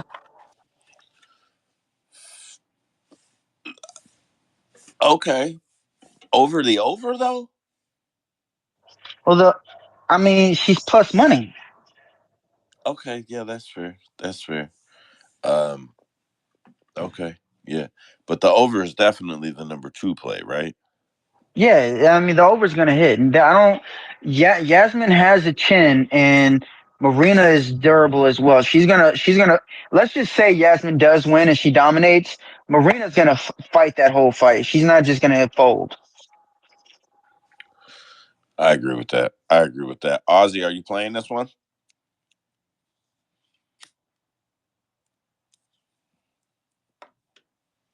Sorry, man, my bloody mute button keeps getting stuck. Yeah, man. I'm just looking at this card, man. I'm going to bet all these female fights end in split. I'll put them all in a round robin. Even the Kayla fight, all of them to end in split for me, man. I'm not going to think too much hard. I'm not going to go back and watch all their tape and all that bullshit on these female fights. Ends in split, man. Ah, good play to you. Black, you want to get after this one or the last one, bud? Yeah, I was just gonna say, taking over on Austin Hubbard. No, excuse me, taking over on the Austin Hubbard fight, and taking Austin Hubbard money line as well. Alexander Hernandez struggles against a little bit of grappling. He just got wrestled up against Damon Jackson as well. Uh, in Hubbard's last fight, he successfully got 3 takedowns as well. Even though he's not, the best takedown artist, he still got him. And Hernandez, he's a journeyman at this point. And I was going to say for this fight we're talking about right now, I was saying Marina is going to win. I don't think Lucinda has enough boxing to mess with Marina. Marina's striking is really good, and her striking really showcased in the Karate Hottie fight. She beat the fuck out of Michelle Watterson. That shit was really bad. And hopefully she does the same thing tonight. Channels that beast in her, and she's been training with some good sparring partners and stuff on her Instagram. She showcased, so I think she's probably gonna win that fight and definitely get the over too. So. I will say that she doesn't have bad takedown defense statistically. 65% is not bad at all. So if she can stuff Yasmin, I think all of you guys cash. But I'm still calling Yasmin as my pick. No play, no play. So it's worthless. But the over is the play for me.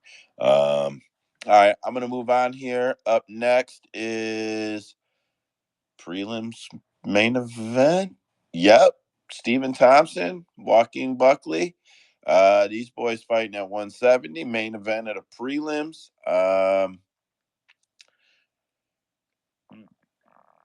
My all right, like I know it's top competition, but I would just like to point out that Stephen Thompson is 2-3 in his last 5. And it's loss, win, loss, win going back. And Buckley is on a 4-fight streak for whatever that is worth to anybody here. That streak is sorry, man, I got fumbled up on my screens. That 4-fight streak, 2 KOs and 2 unanimous decisions. For whatever that shit's worth, the odds are minus 204 for Buckley, plus 164 for Thompson. 31 books, 28 days. Lots of stories on these guys. The over 2.5 is minus 2.5. The under the under 2.5 is plus 165. I'm not a guy that goes against the grain just to do it when it comes to making plays, but I am quite considerably playing.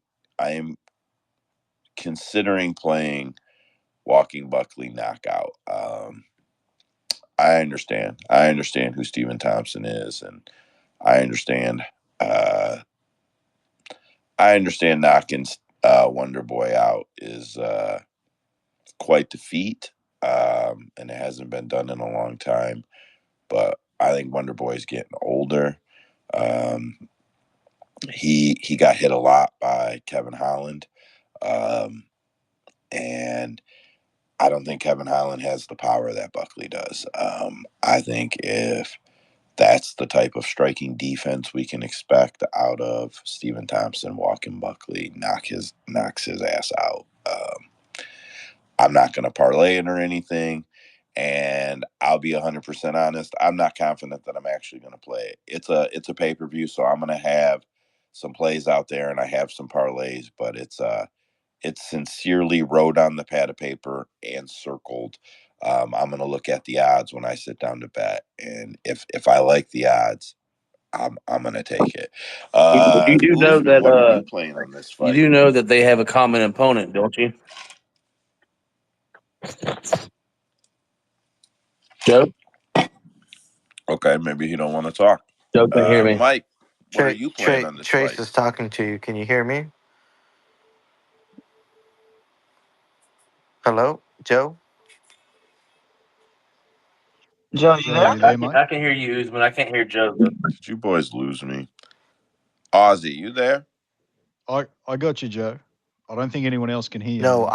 I think everybody can hear Oh, Joe. fuck. Joe can't hear any of us. Yeah, that's what it sounds like. Okay, everything caught up. Everything caught up. I just heard everybody in fast forward. Okay.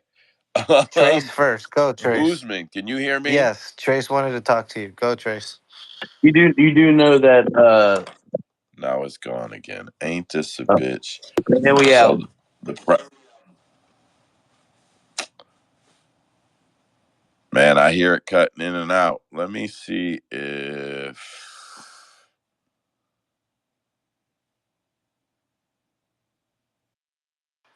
Should we all leave and then leave Joe by himself and then come back? What if he makes you co-host? Can he leave and come back, or does the space end? I think I'm already co-host. Like I know Mike's a speaker right now, but on my page it doesn't show that he's a speaker. It shows he's a listener.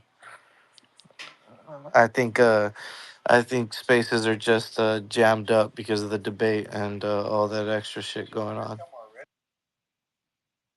Is there another debate? Jesus Christ. Yeah, Vice President. So I'm going to leave and I'll be right back.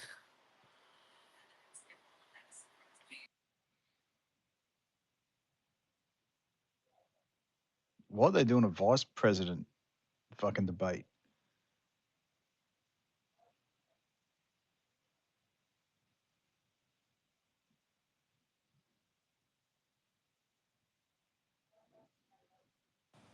can any of you hear me?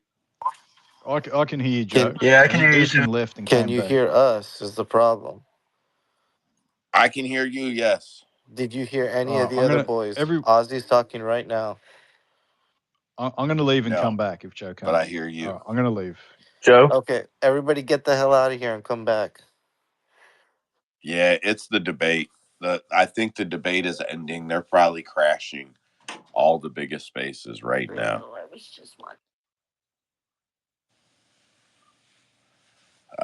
Yeah. I don't know what the schedule was, but I was already prepared that we were going to have problems.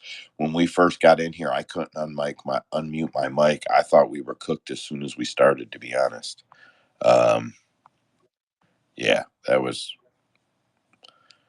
If this is all the problems we have in the face of the debates, I won't be too pissed about it.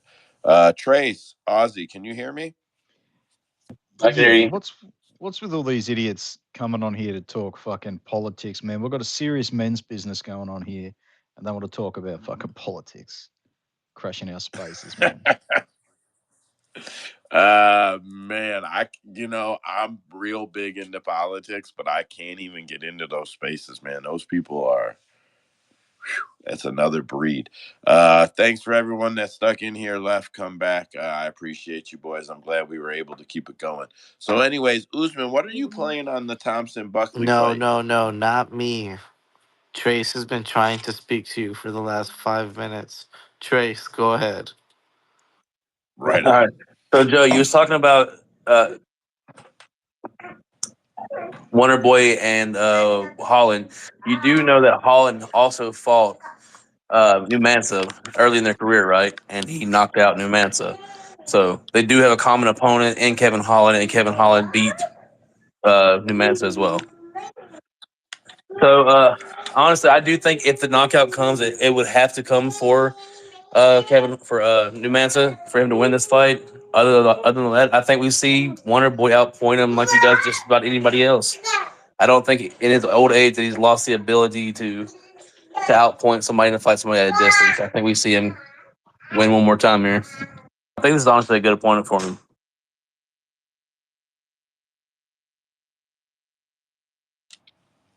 Uh, yeah, I mean, I feel like everybody's going to say Wonder Boy by decision is the obvious play, but I'm just feeling a little against it. Usman, what are you playing? So I'm on over. Um, I Y'all know me. I don't like Buckley. He's growing on me, I guess.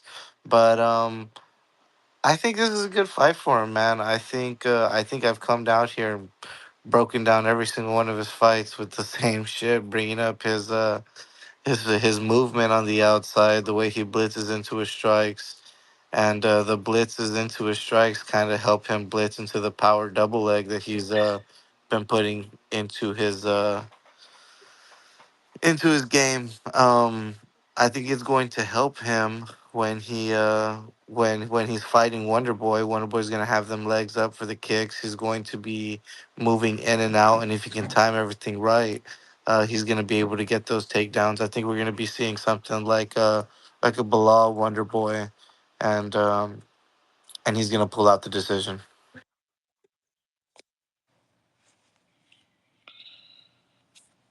Buckley's going to pull out the decision? Yeah, I think so. All right, that's fair. I can't be mad at anybody who thinks that the fight goes the distance. Wonder Boy's durable as shit. You guys that are on Wonder Boy, though, I don't want to hear it. I'm not saying you're wrong. I'm just saying that I don't want to fucking hear it. Because I'm gonna probably lose my money. Main event time. Main card opening Wait, hold fight. on, hold Roman on. Get some Dolidze. Mike and Ozzy up in there. Damn, bro, I'm sorry. I got all scrambled up because we got mixed up. I'm sorry, boys. Mike, what are you playing on the Kevin Holland Walking Buckley fight? God damn it, Stephen Thompson Walking Buckley fight. Hey, look, man, this to me is very surprising, the odds, because look, Wonder Boy hasn't lost anything. Like, if you remember Shopcott, his fight with Shopcott was not fucking with him on the feet. He did not want to strike with him because Thompson was touching him, so he just grabbed him and threw him down.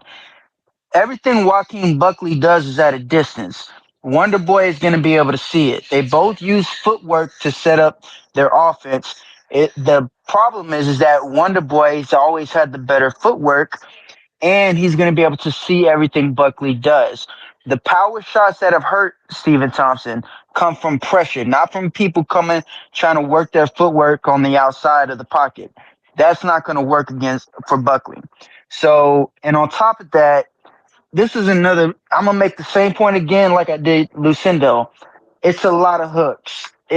A lot of hooks coming from. Albeit he likes to mix up his targets, but it's a lot of wide hooks, and it's gonna take a knockout for him to win this fight. Wonder Boy is really fast. He's very hard to read, and he's very hard to hit. Wonder Boy by decision is my play, and it's going to be money line for Stephen Thompson for me.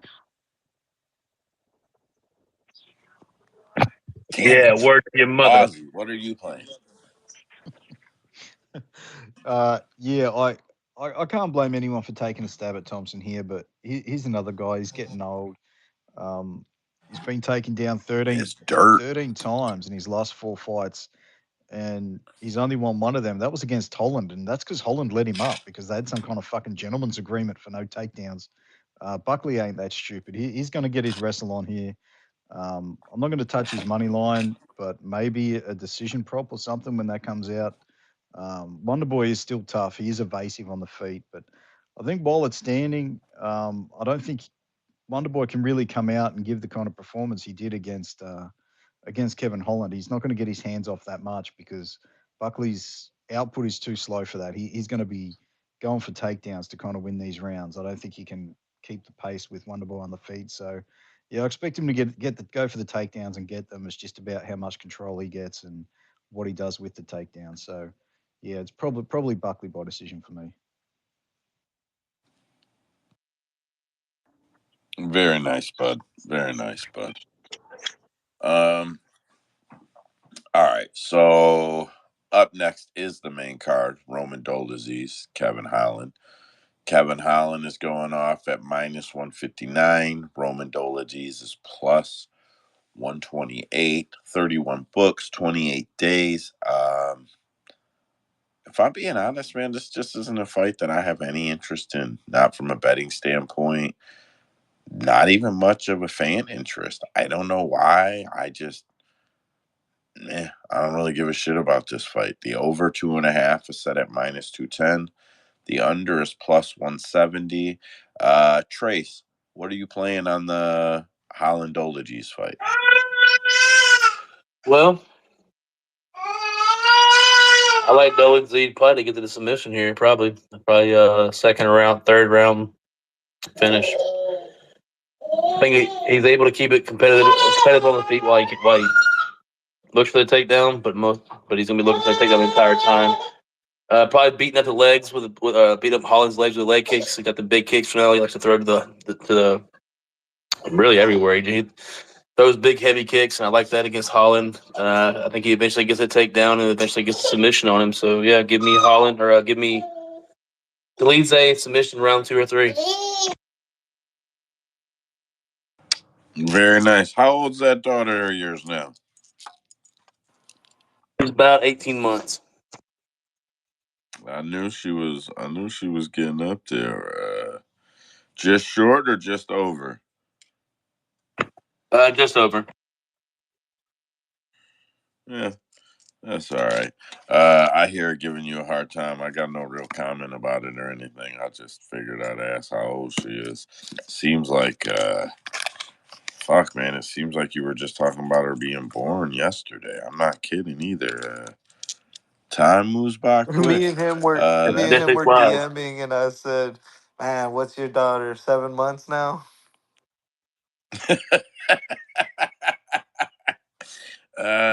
see, that fucking shows you. That shows you. What are you playing on this fight, Usman? Man, y'all know I'm a Dolidze homer, but I can't add anything else to what Trey said, man. The leg kicks, the ground control. The only thing that I think he missed out is just that fucking Dolidze is going to be a hell of a lot stronger and bigger. Like, we saw all the ground bureaus and good takedown defense or reversals against Kamzat Chimaev. Different ground game. Like, Kamzat was trying to go for the submission real quick and jump on the back and roll with him. Dolidze is literally just gonna put his big ass body on you and gonna rack up ground control time until he finds an opening to open up the shots or find the submission. Uh, I'm all over Dolidze money line here.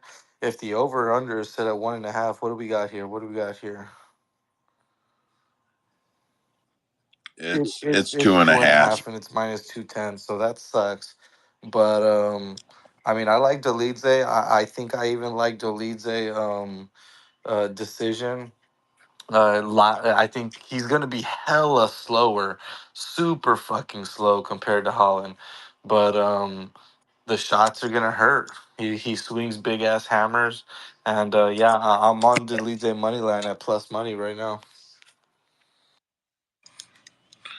Very nice. Mike, what are you playing? Yeah, look, I'm a fan of Dolidze too, but again, speed has always been his problem, and that's what Kevin Holland has. We all know that Kevin Holland has struggled against wrestlers, but Dolidze hasn't really leaned on that in his past few fights. I think he did it against Imavov, but he doesn't even remember the Imavov fight past round one. So, I mean, if he's really just going to do what he's been doing, which is the striking, that's Kevin Holland all day. But if he does wrestle, then yeah, I mean, I would give him the win too. But I go by recent performance, and it tells me he's going to try to strike, and Kevin Holland's going to get the better of the striking. So I'm on Kevin Holland. Fair enough. Ozzy, what are you playing? Man, I've played Dolidze sub every time he stepped in the octagon. I think I'm 0 for 8 now. So I got him today at plus 1400. I got his round 2 sub at 4100 and his round 3 at 6700. This is the time, man. I expect to get my money back now. I've been confident every time. Nothing's changed, man. It's just about is he going to just piss fart around on the feet with Holland, risk getting knocked out? I mean, maybe he's dumb enough to do that. He should go for takedowns, get them, and then it's more so, is Holland going to make a mistake on the mat or not? If Holland just stays in guard, closes his guard, grabs wrist control, maybe the rounds last like that. But I can see Dolidze getting passing to side control and maybe wrapping up a arm triangle, something like that. We know he goes for a lot of leg locks. He's attempted a lot of submissions in the UFC. He just hasn't got one yet. He's a submission guy, man. I mean, he's a really good jiu-jitsu player. Let me just quickly count them off. He's had 9 submission attempts, and they only really count them on UFC stats when someone's really got to fight out of it. Um, yeah, so give me that sub, please. Finally, man. I've bet it every time, and like I said, he's come close 9 times, just hasn't got pulled it off. So hopefully, this is the time where I get square, and yeah, I've got a decent bet on him so far. If you get square, you're never playing it again, though, right? No, I'll play it again because now he knows. I have heard lifetime bet for me, man. I have heard he tapped out Uh, Cheyenne the Lisbon a few times. uh, I'm sure that has happened a few times. I'm sure that has happened a few times, and I'm sure old JP buys is not very happy about it at all. All right. Up next is Kayla Harrison and Ketlen Vieira. So the lines on this fight, fucking crazy. Minus 909 on average for Kayla. Her worst line is minus 1250 that I can see right now. Plus 508 or 580. It's craziest plus 750 on Ketlen Vieira. The under 2.5 is minus 160. The over is only plus 130, right? Little weird. Um, do any of you have Bet Online or anything like that open right now? Yeah. What is the Kayla Harrison round 2 sub prop? All right. So Kayla Harrison by round 2 sub is a plus 1100. Okay, and what is the Ketlen Vieira split decision prop? Let's see. Ketlen Vieira split or majority is plus 1800. Yep, those are my 2 bets. those are my two bets right there. Kayla Harrison by second round submission. I'm literally putting them on the list as we speak. I'm writing them on my list. Did you say Or Kayla's split was 1,800? no, Ketlen. Oh, okay. Ketlen split. What's Kayla's split? Kayla's split is plus 12. Yeah, I still like that. Yeah. So since I have Mike calling out odds there, Mike, what's your play on this fight? My play is the under. Like, I was just blown away by her performance against Holly Holm. She dominated her. She couldn't like. We all know Holly Holm was like she had really good takedown defense, and she was. I thought Holly Holm would give her the most trouble in the UFC, and she just ran through her. I don't see Ketlen Vieira doing any better than Holly Holm did. So the under is my play. Listen, Holly's old and probably halfway retired, but she can't beat anybody from American Top Team. They have her number. They figured out how to take her down. I'm a firm believer in that. They pegged her when she had to fight Amanda, even though Amanda knocked her out. They pegged her when she had to fight Amanda. Anyway, that's just my bullshit ramble. I mean, I'm not mad at your play. I think it's a good play. But those are the plays I like. I think if Kayla wins the first round and she can come out in the second round and do the same, I think she gets it done. I think if Ketlen is still standing at the end of the second round, some of the judges may think she won it, and I think she may be able to pull away the third round.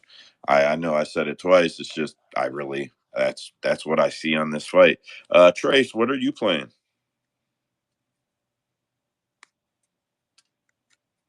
I tend to think it's probably more of a more dominant victory. I probably think Kayla Harrison, the round two sub prop, like you were saying, at plus 1,200's got some real value to it. I think that's probably the most likely round she gets to finish. And if she gets to finish, it probably happens late round one, early round two.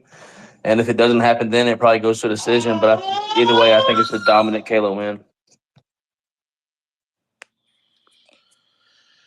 Man, it's fucking like impossible to argue with that. Yeah,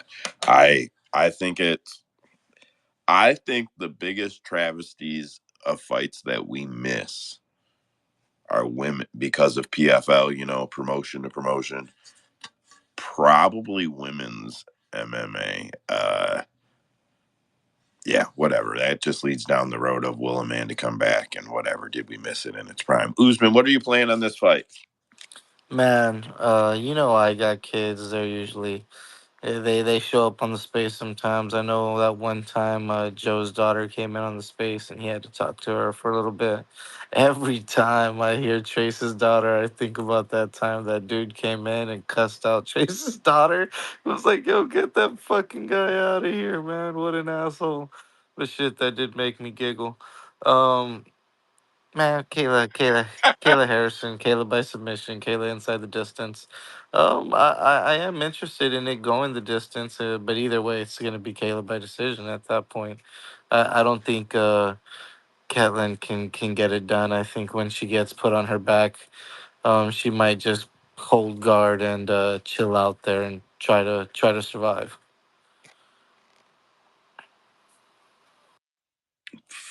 Fair enough. Not a bad call. Not a bad call. I You don't should have know. seen how I would offended my I would wife like was whenever she was in the room whenever that dude said that, and the face she gave me, bro. If she could have went to that phone and punched that dude, she would have. And she's not a very violent lady. Trey said it brought out her inner MMA that day. He was like, "Fuck that dude." uh, my question would be also, real quick. I don't want to cause a huge detour. and I do want to hear what Ozzy's going to play. But I want to know if Raquel Pennington or if Kayla Harrison gets taken the distance by Ketlen Vieira,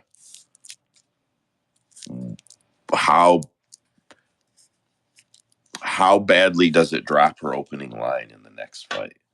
Like if she does, so if she's got to fight Julianna or Raquel and she finishes Ketlen inside of 2 rounds, she's probably still a -600-700 against Julianna or against Raquel, in my opinion. But if she goes the distance here, um, I think we see minus something like 300 or -350 against Julianna, and then probably -4 or 450 against Raquel.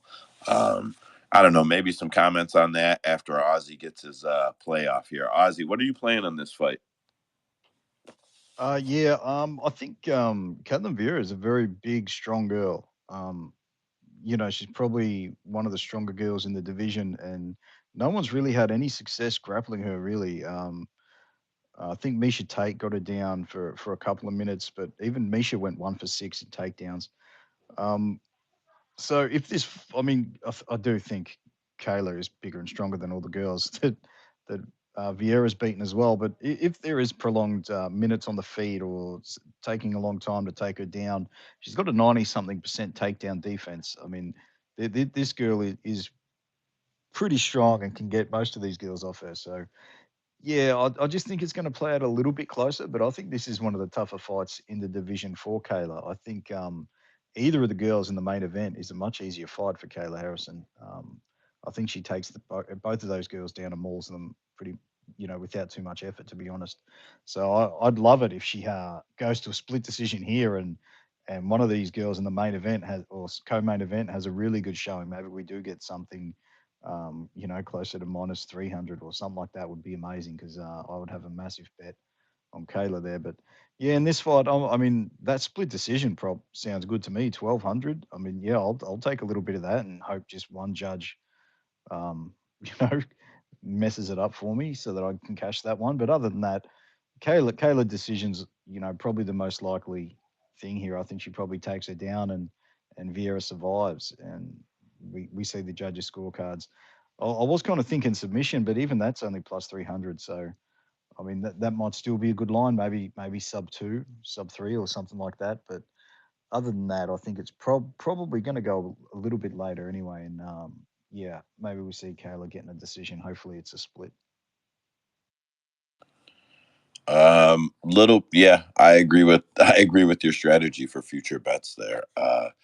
I would say I agree with you that this is probably actually a tougher fight for her than people realize. And that's why I say that if Marina can get to if she's on the feet at the end of the second round, Kayla's in trouble for the third. And I don't mean for the finish. I just mean Marina's a big girl. Kayla's not going to be making her look small. She's not going to be shrinking her down. Yeah, I think if Kayla can't get it done, I I think Marina could pull it out. Another matchup I think would be a little rough for Kayla, even though I think she would definitely win due to size, would be a Renell Donna. I think that Kayla would have a hard time manhandling Marina Aldana. Anybody, I'll single out Usman. How do you feel about what the line movement might look like next time, depending on how this fight goes for Kayla? Uh, we're not getting anywhere near -300. I think we're always gonna get somewhere around -500, 600, no matter how this fucking fight ends. Okay, that might be a fair take. Trace, you think it kills the line if she goes the distance or no?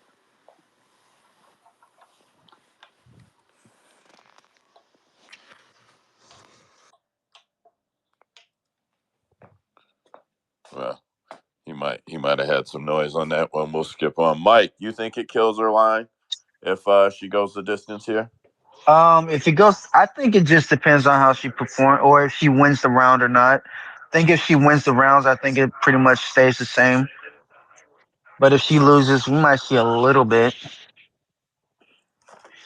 That's fair. That's fair. Um, I don't know. I think Kayla has entered the UFC at a prime time for picking, if I'm being 100% honest. Amongst the women in the rankings, I think Kayla Harrison could defend that belt 6 or 7 times, probably inside of 2 or 3 years if she wanted to. And I don't really see where the trouble is at all right now. Um, Anyways, we'll move on. That's not even like the co-main or any shit like that, and I drug that one on quite a bit. Up next is Jose Aldo versus Mario Bautista at bantamweight, for Christ's sake. Plus 117 on Aldo, which I think is a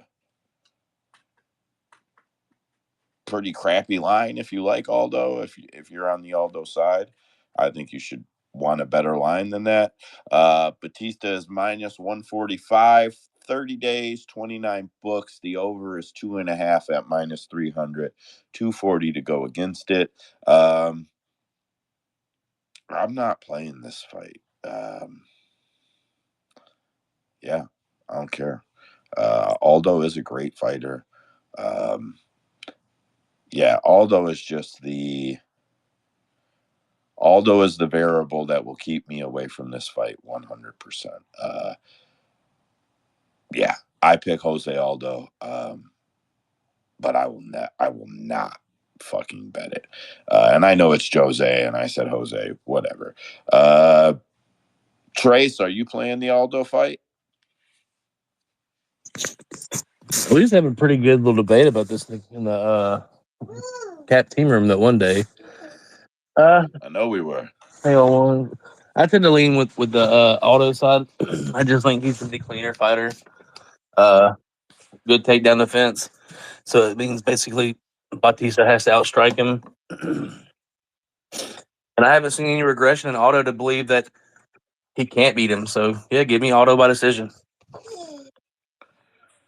Yeah. Man, I think it's a good play.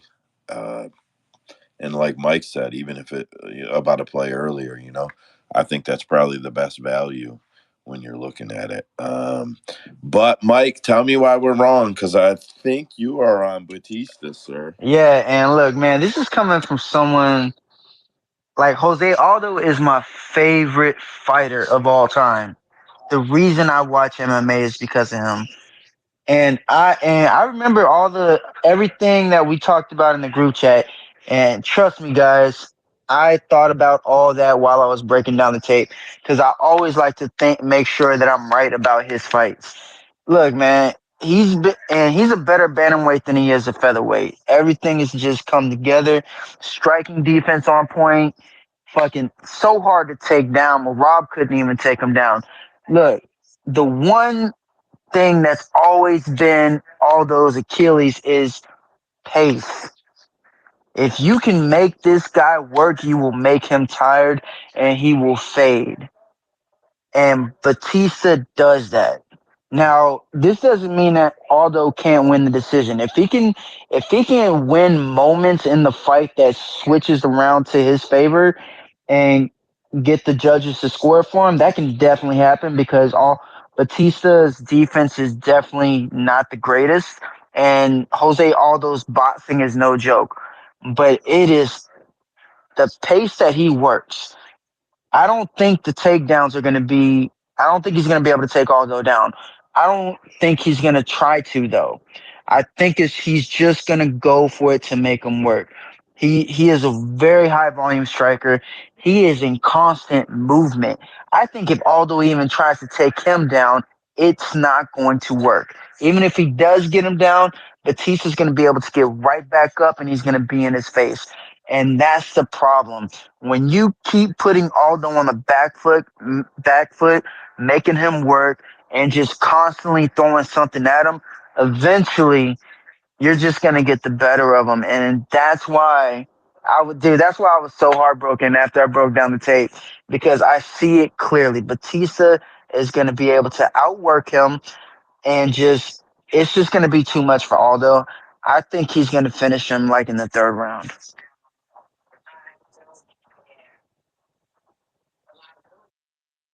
So you're telling me your homie's got to beat up your hero right now, huh? The guy you like's got to beat up your all time favorite fighter. Yeah, man. Like he is my all-time favorite fighter. That's why that's why I know what I'm seeing right now because I put my fandom aside when it comes to sports betting, and I really don't want to do that against Aldo. But it's that's what I see, man. I know his weakness, and that's the one thing that's always hurt him is his cardio. If you can really push his cardio, it's not going to work out for him.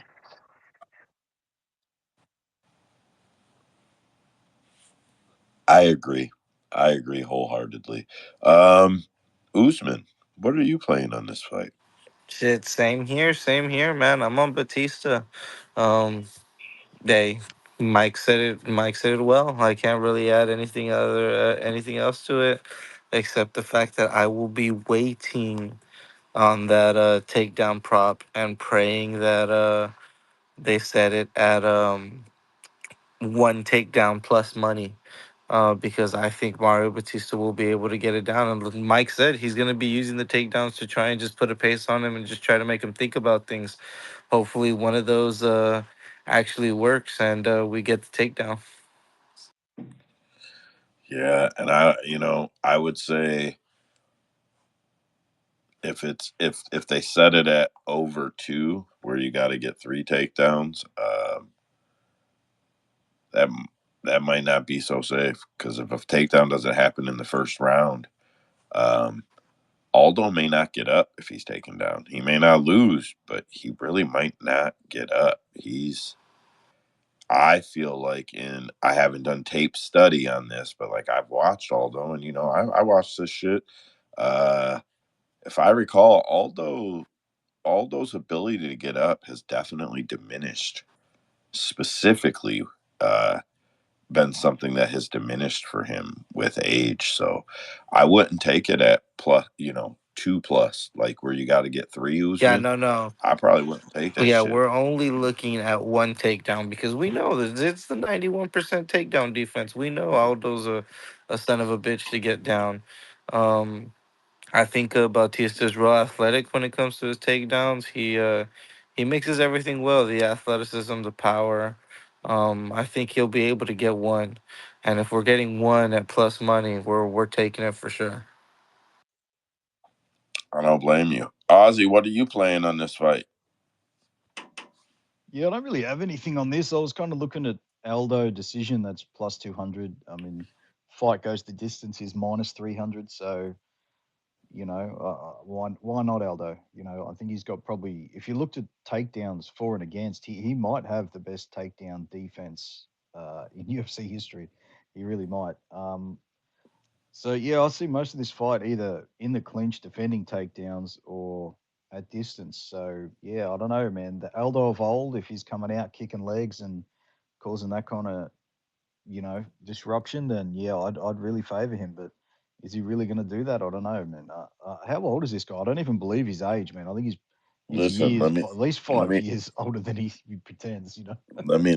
let me tell you, bro. Let me help you. Instead of saying Aldo of old, don't ever say that again. And whenever you're Although gonna he's say old, yeah. that, just say Aldo is old as a reminder to yourself because he is old. He's old as fuck. Um, God, man, like I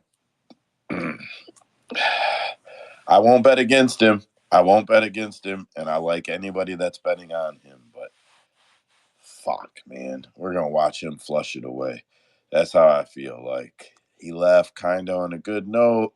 Everybody thought he still looked real good. Had a little success in the boxing, bro. Just why do you got to come back and get beat up? Like, why does that have to be a thing? Um, Yeah. I mean, his last 8 fights have all gone past the 15-minute mark. So I don't mind the fight goes the distance at minus 300 if you want to chuck it in a parlay or something. I think it does go the distance, but yeah, not really running to the window to bet against Aldo either. I do like that guy. yeah, me either. And if he catches someone's number, if he can find a way to exploit anything, there it'll be a long night for them. He's very skilled. Anyways, up next, Raquel Pennington and Julianna Pena, co-main event of the night. These ladies fighting for the 135-pound female strap. Odds are minus 170 on Raquel, plus 140 on Julianna. 30 books, 29 days. Over is set at 4.5, with the over at minus 260, the under at plus 200. I don't know if I'm going to play this fight, to be honest, but maybe the under. Under 4.5, plus 200. I think I like that play. Let's see if anybody here talks me out of it. Usman, what are you playing on the Pena Pennington fight? Man, I've been real back and forth on this one all fucking since it was announced, man. Um, I love Pena, always have. Tough. She's the real tough champion. What she did with the Amanda Nunes is great. But I just feel like Pennington is just sharpened up her game just enough in every single little aspect. Like she's gonna have probably the crisper boxing. And then I look at Myra Buena Silva being able to put up 9 minutes of control on her. Um, what's his name? Pena's pace. It's a tough fight for me, man. I think this one goes the distance. I'm just gonna go with fandom and go with Pena. People are going to be surprised when Raquel's the bigger girl in that octagon Oh too. yeah, Raquel's definitely the bigger girl. Yeah, she is. She's going to look bigger too. I think some people will be surprised by that. Julianna, though, Julianna's got some reach on her. 2 inches may help her. It's only an inch difference. Damn, I thought it was more than that. I thought it was 2 inches.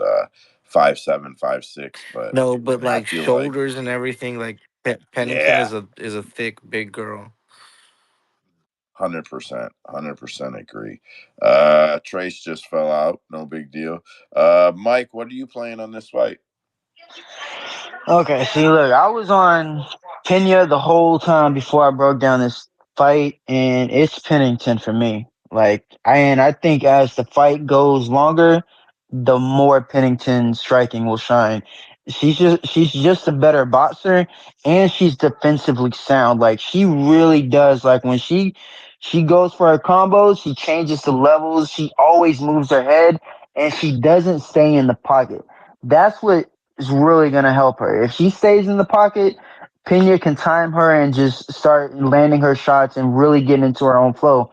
But with her movement, it's going to be a really hard fight for Pena. She's really going to have to take her down and try to submit her. But I will say that I am going to sprinkle a little bit on the submission prop for Pena because that's where Pennington doesn't really quite give her opponents respect when it comes to submissions. And she's been almost caught a few times, and Pena's guard is nothing to fuck with. So I'll sprinkle a little bit on Pena by sub because that's her only chance. But I think Pennington is going to run away with this fight. I think as the fight goes on, she's just going to keep piecing her up round by round. And it's going to be Pennington by decision for me. I can't argue that play at all. Um, when I said no big deal, Trace dropped out. I know his fight just usually his phone usually is low on battery by this point in the space, so I don't assume he's pissed or anything. Is all I meant. I get your play there, Mike. I don't have any real good argument for it at all. Um, there is no real good argument for it. Raquel is probably the side. And look, Yeah, she's one of the few women in MMA that actually moves her head. Like she's gonna be hard to hit for Pena. Yeah, I mean that's what makes her the clear side for me. Yeah, and I'd say this too. Um, if she's smart, she's already working her takedown defense, and she's already bulking up because if she gets past Pena, I think she could give Kayla a lot of problems on the feet. Uh, I think she could give Kayla a lot of problems on the feet. Problem is she doesn't hit hard enough to knock anybody out. She's got to figure out how to do what Amanda did, take 8 months off and fucking power train her upper body. Um, but yeah, I think on the feet she could outclass Kayla. I don't think Julianna would look levels above Kayla on the feet. I think she would look better, but not levels above. Ozzy, what are you playing on this fight?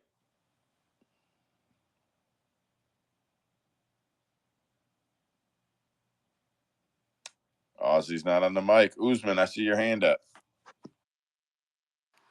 Yeah, I was gonna say two things. For one, like if Benya can get that pace going and that fucking just tenacity of her style, I think we're in for a really fucking banger of a fight. Like everybody's anticipating this fight being shitty, and one girl having just control either way, whichever way it goes. But if Benya can make it dirty, I think we're gonna have a really good fight on our hands.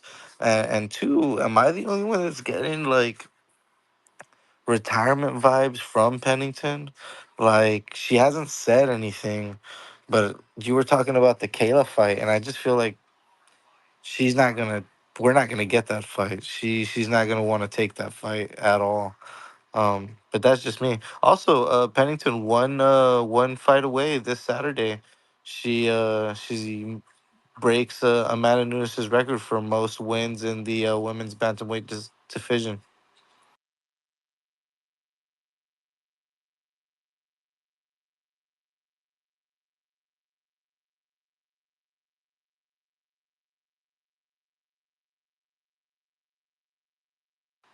Hello. Oh shit, I was muted. I was muted. I said I my bad. I said that I agree with you, and I've thought to myself before that Raquel Pennington will GDR before she fights Kayla Harrison. She will just retire. She will give the belt up and say, I'm not doing it.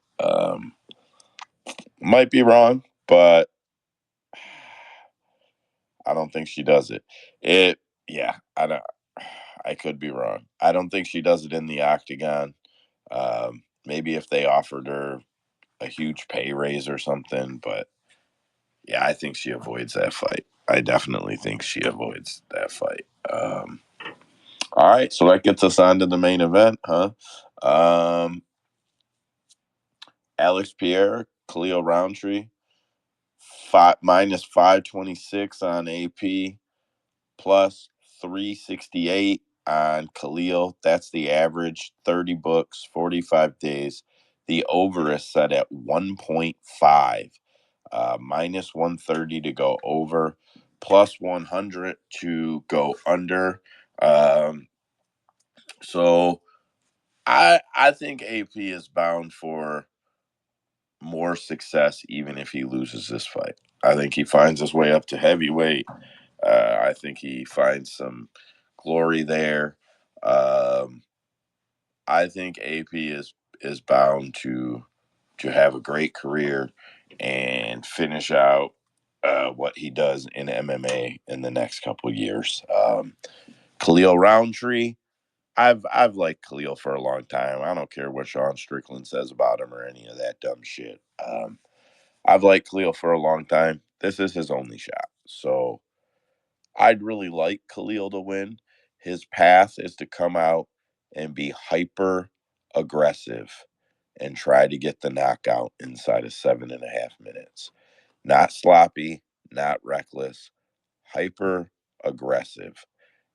He's got to figure out how to chop Alex's leg. I know Alex can check a kick like a motherfucker. He's got to figure out how to chop Alex's leg, hurt his knee. He's got to figure out how to hit him, and he's got to figure out how to hurt him fast. Once it goes past 7 minutes, I'm counting down for the Alex knockout. Is how I feel. But Khalil, round 1, 2, knockout. As a fan play, if I see a really cool line on it, I'll probably put like $5 on it. Like, if I seen a great line, I'm not betting any shit to the moon for it, but just to have a few bucks on it and to say that I hit it, I would probably play it. Mike, tell me how you feel about that. I'm sorry. I feel about the main event. Yeah, about me saying that I hope that Khalil can get the first round KO, even though I don't think it's likely. I think that would be his only chance. Because he's really his striking is really better than it was since that close fight with Jacoby. He's really like flowing really well. Like he really times his opponents and then he just unleashes nasty and powerful shots. That straight left though, I think that's what can get Alex Pereira if he can time him off the leg kicks. Because that's really where Pereira's more open is when he's throwing his sneaky little leg kicks because his hands are wide and they're low. And you can just drill him right there while he's throwing his leg kicks. But that's really the only opening I see for Khalil. I think Pereira is really just going to be too much, and I think he's going to knock him out in the first round. Yeah, I know. I really want Khalil to win, though. Usman, what are you playing? So I'm looking at the over 1.5 for sure. Um, I feel like it'll. I think we'll make it there. It'll be sweaty as hell, just like every Alex Pereira fight over. We barely made it for Yuri 1, but we hit it, baby. We hit it. Um, I think just that Alex Pereira left hook is gonna find his way whenever Khalil comes in. People will talk about the leg kicks. I think Pereira will be able to dodge Khalil's and then land his own. Um, I think Khalil has a head kick knockout fucking try and that's about it, man. I'm all over Alex Pereira. I feel like Khalil Rountree is a Twitter dog going on right now. Khalil and Aldo. But just for funsies, we're also gonna hit Alex Pereira submission plus 1,600. Well, bro, listen, how do you not at least get some Twitter fandom rumbling for a guy who looks like he should have been the bad guy in Bloodsport? Like, bro, his last few fights, Khalil has looked mean. I don't think that it comes from headshots at all. I mean, maybe for the finish. I think Khalil has to figure out, like I said, how to kick his leg, and then I think he has to kick him to the body really hard and hurt him, and then I think Khalil could finish him. That's just how I see it in my head. It doesn't, whatever. That's just how I think Khalil's got to get it done. Most likely, AP throws the high punch and knocks him out. But fuck, I'd like to see Khalil get the belt.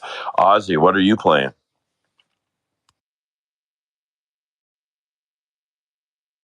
Oh shit, Ozzy left. I didn't even see that's who just bounced out.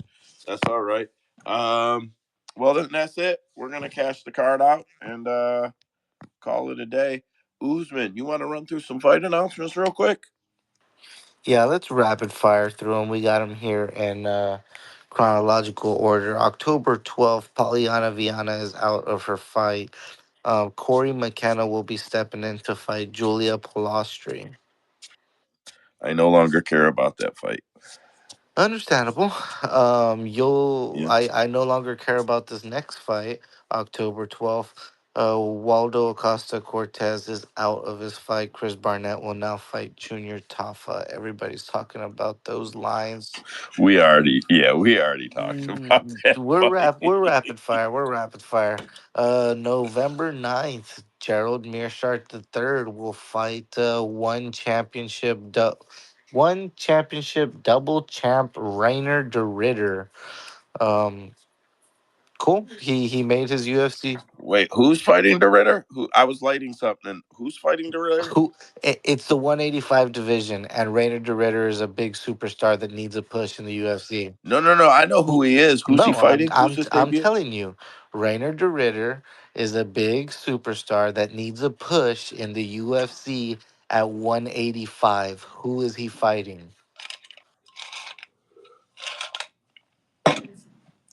A big push in the UFC at Who 185. is the ultimate stepping stone? Um,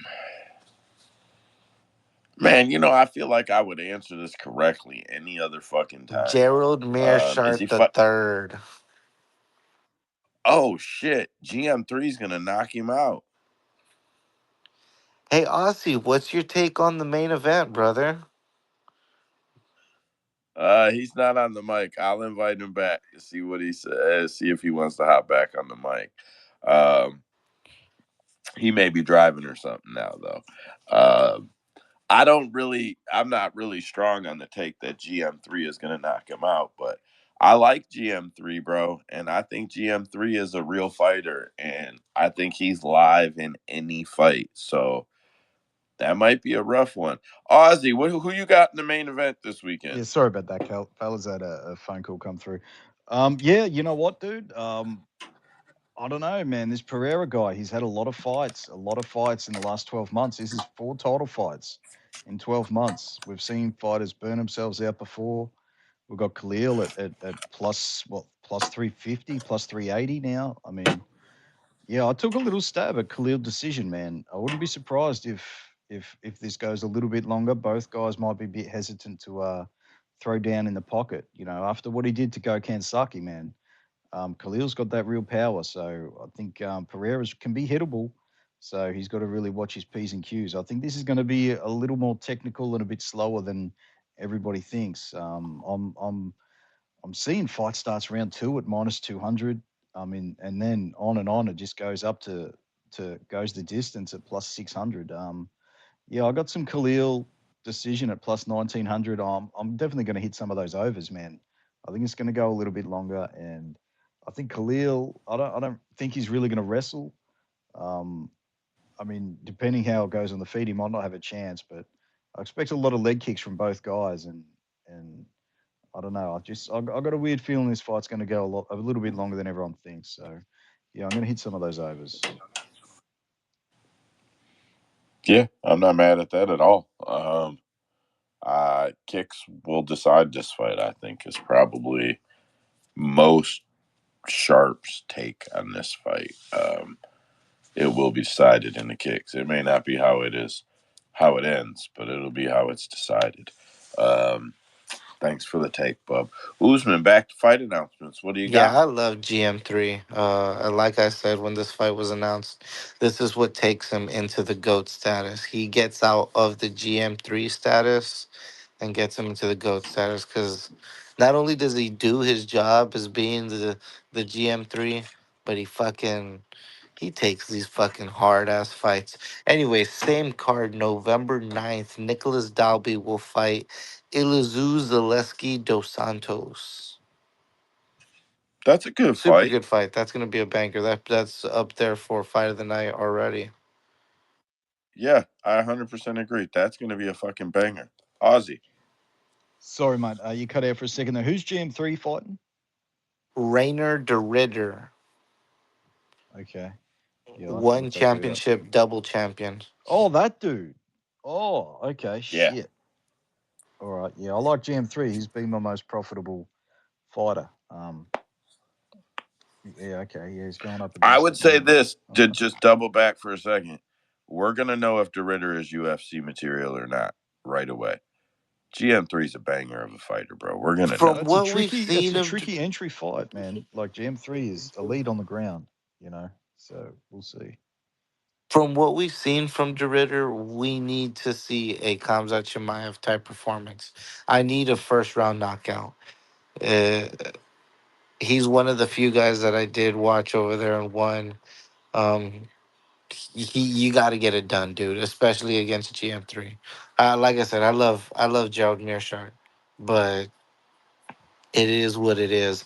November 23rd, UFC Macau is really filling out. I think we already have all 14 fights, including the Road to China finals we talked about last time. But main event, Peter Yan versus Davison Figueroa.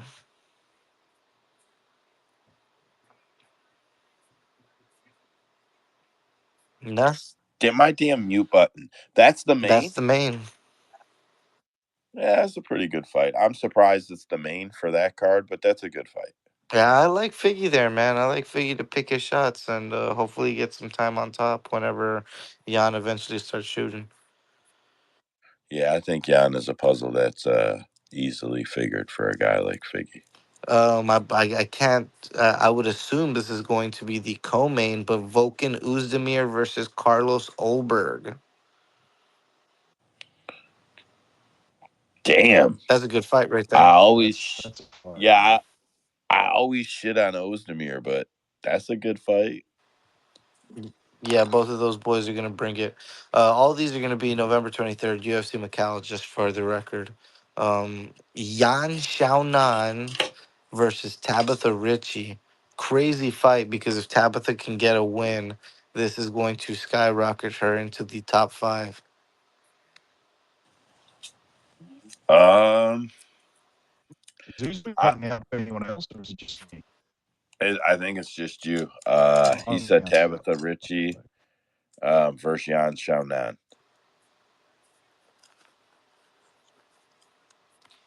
Oh, Um, don't expect too much conversation for this next one.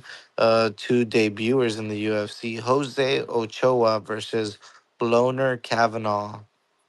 We saw Loner get a ridiculous knockout earlier in the Dana White Contender Series season. um, yeah, I don't really remember though. So whatever. What The else you got? Joker, Wang Kong, the girl that just killed that other girl a couple cards ago, will be fighting Gabriela Fernandez. At this point, after what we just seen, I don't care who she fights. I can't wait to see I it. just want to Bro, see a dead body. you're always gonna want to bet on her, man. She's gonna be cashing your tickets for the foreseeable future. Yeah, like minus Good. 900.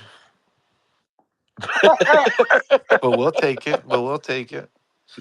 Parlay. Man, that shit pays, right?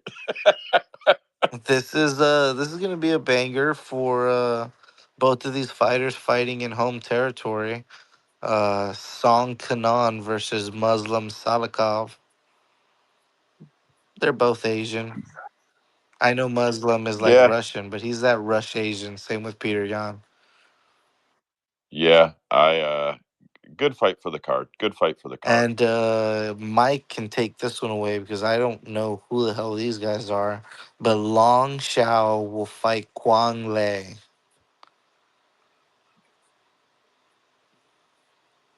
Thanks I for the have to see input, their Mike. pictures. Yeah, done. I gotta see pictures. It's all right. We're done with UFC Macau. We're moving on to December 7th. Clay Guida versus Chase Hooper is official.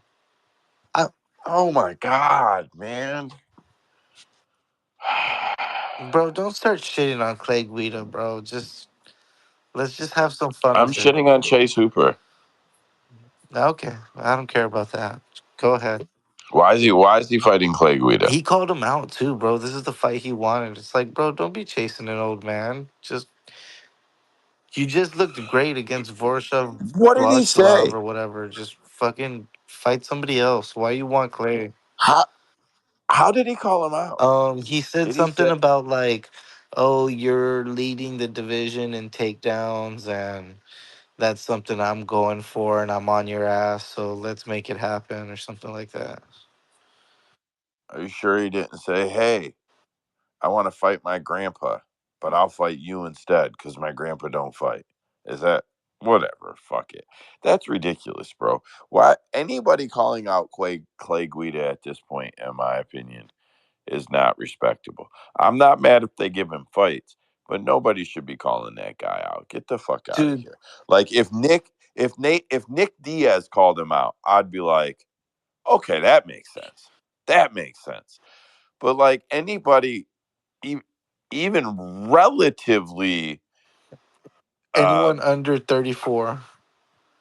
yeah, there we go. I'm rant done, but that's fucking ridiculous. Dude, Clay Guida was one of my favorite fighters growing up just because of the pace and the fun and the action.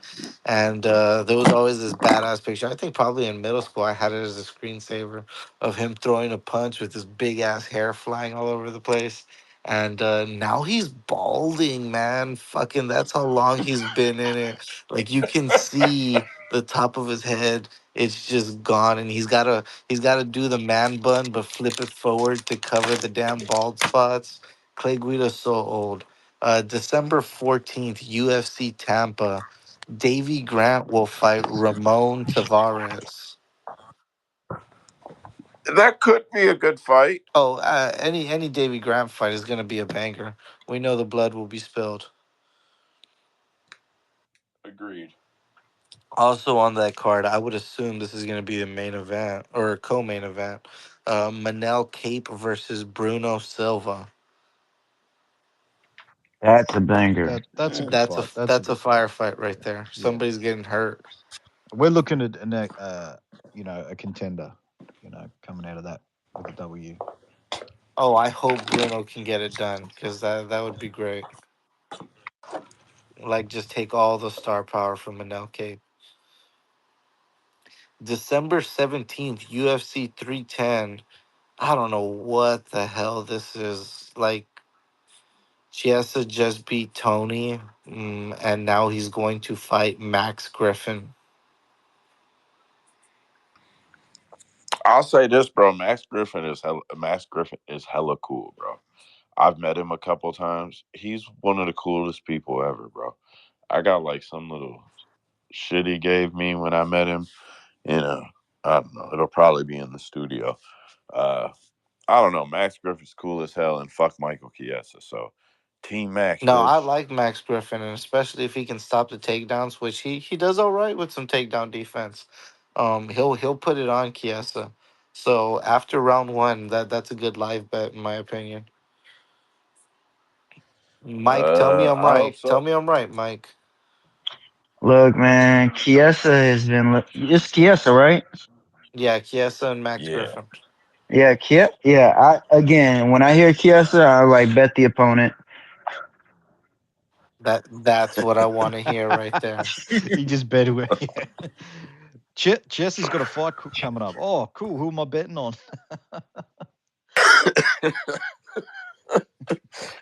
Seems reasonable. If we're being honest, seems fucking reasonable. And two rebookings for that card. We're looking at Sirogan versus Alexander Volkov and Mavzar Evloev versus Aljamain Sterling. Okay, so that fight didn't get canceled. Gon and Volkov is still on. Yeah, no, it just got Yes. moved. Volkov had a pulled hamstring, I believe. All right, I think, dude, even Gon right now is at a good Ligament. price. Come on, he dominated that first fight. He hurt a ligament in his knee. Okay, then that's automatic bet gone. You know that big ass fucking brontosaurus legs with fucked up ligaments. That's not a good thing. Yeah, I mean those knee kicks are going to be absolutely needed for um those leg kicks will be absolutely needed for Volkov to stay in that fight. And Surreal is too in and out. I think it spells bad news for Volkov. I don't know how badly you could hurt a ligament that you need to cancel a fight, but you could recover and training camp in like 3 months. Yeah, no, not a good sign. yeah. Yeah, I don't know. It seems weird to me. Maybe I'm Same. wrong. I mean, same Whatever. thing with the Aljo fight. I don't know what the injury was, but pulled out, and we're coming back. Same opponent 3 months later. Well, and bro, if I'm being 100% honest, now that I know Eljo is dead serious about Drinking. in camp, I'm not fucking with him ever again. Sucks because I really like him and I want him to beat Evloev, but yeah. I mean, dude, I don't even like rum. I don't like rum, but goddamn, that bottle looks nice. I want to buy some. Like it's no surprise the dude can't put the bottle down. Oh man, that's funny. That's funny. I've been trying to come up with something for the studio to put on a shelf. Maybe I should order all the different booze that's owned by fighters and put it on a fucking shelf Front and center, and some never drink. Tiger Thick whiskey, brother. Man, um, who owns that shit? That's Brendan Schaub's. Oh fuck! I would feel awful giving him money, and he probably charges. He probably puts 5 o'clock in the bottle and marks it up, knowing Brendan Schaub. Anyway, what do you got? Last fight announcement, but it is our first fight announcement of 2025, January 11th. Thiago Moises versus Trey Ogden. I mean, I don't hate that fight. I'm sure it's a prelim. No, bro, that's gonna be on the main card. I was afraid that was gonna be the main event. I really was shaken.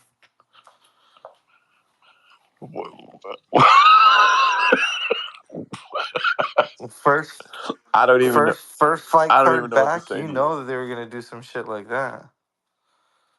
Uh, yeah, the first pay per view though will be a banger. They got to open the new calendar year with a whole bunch of money. So, But honestly, um, I also don't know what the hell they want to do with, like, what are they getting done with that fight, because Moises has become a GM3 of the lightweight division, and Trey Ogden is on a push, but not a big enough like push to get the Thiago Moises fucking treatment. So Who maybe it's just a Thiago win. I don't know. Weird. who so did he just beat? Who did Ogden beat? I don't know. Oh come on, we know. Um, Oh, what's his name? we do know because I we think he fucking. fought not long ago, right? Yeah, it was like 2 months ago, I believe. Looking. Oh, Loic Radziboov. Oh, that's right. That Yeah, that yeah. guy, you know. Did he decision him or? Yeah, unanimous. Grab Zaboff. Yeah, I don't know. I would comment to say that I think we are going to. I think we have actually just entered a new era of UFC. Um, I think that Mick Maynard and Sean Shelby over the past couple months, maybe 6 months, they're it. They're making the fights. Dana's only making big money fights, and he's only doing it for face if he's making any. We are entering the Mick and Sean era, and I know they have a couple of guys that work under them. Um,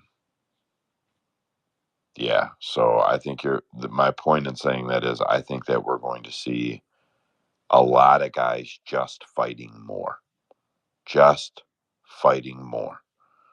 Fights that maybe we're like, what the fuck is this fight for? I think we are going to see them just fighting more. I think that they are more. I think they are in more of a mindset to get guys to burn through their contracts and sign new ones or get released. Hunter Campbell too. Hunter is an intricate part of what they do, and he's probably the boss in sense of no matter what they want to make, it's his job to get it done. So this is just one of them fights, in my opinion. They're just going to put together a lot of fights. And shout out to the Todd Atkins program. He was the first one to call Dana White leaving the UFC, and there's really no argument right now. Dana White, even if he doesn't leave the company brand, his attention is stretched so many ways now. Yeah, whatever. It is what it is. I rambled a little bit. You said that was the last announcement, Usman? Yes, sir. Well, that's it for us. These shows are getting slow. I see that spaces are getting slow this time of year. It always happens. I look forward to our re-debut on YouTube pretty soon. Anybody still listening, tuning in, slip to the end to see what we're talking about. CapMMA.com, allinforbettertimes.com. Aussie does a space on Friday nights if you're in the States. I think it's Saturday mornings if you're in Australia. Usman does a cash or trash show sometimes on Sundays.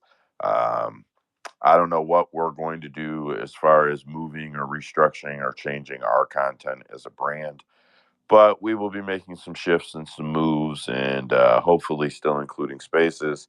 Thank you to everybody that tunes in. Thank you to everybody that listens. You boys need to get anything off on the mic before I go? Another great show.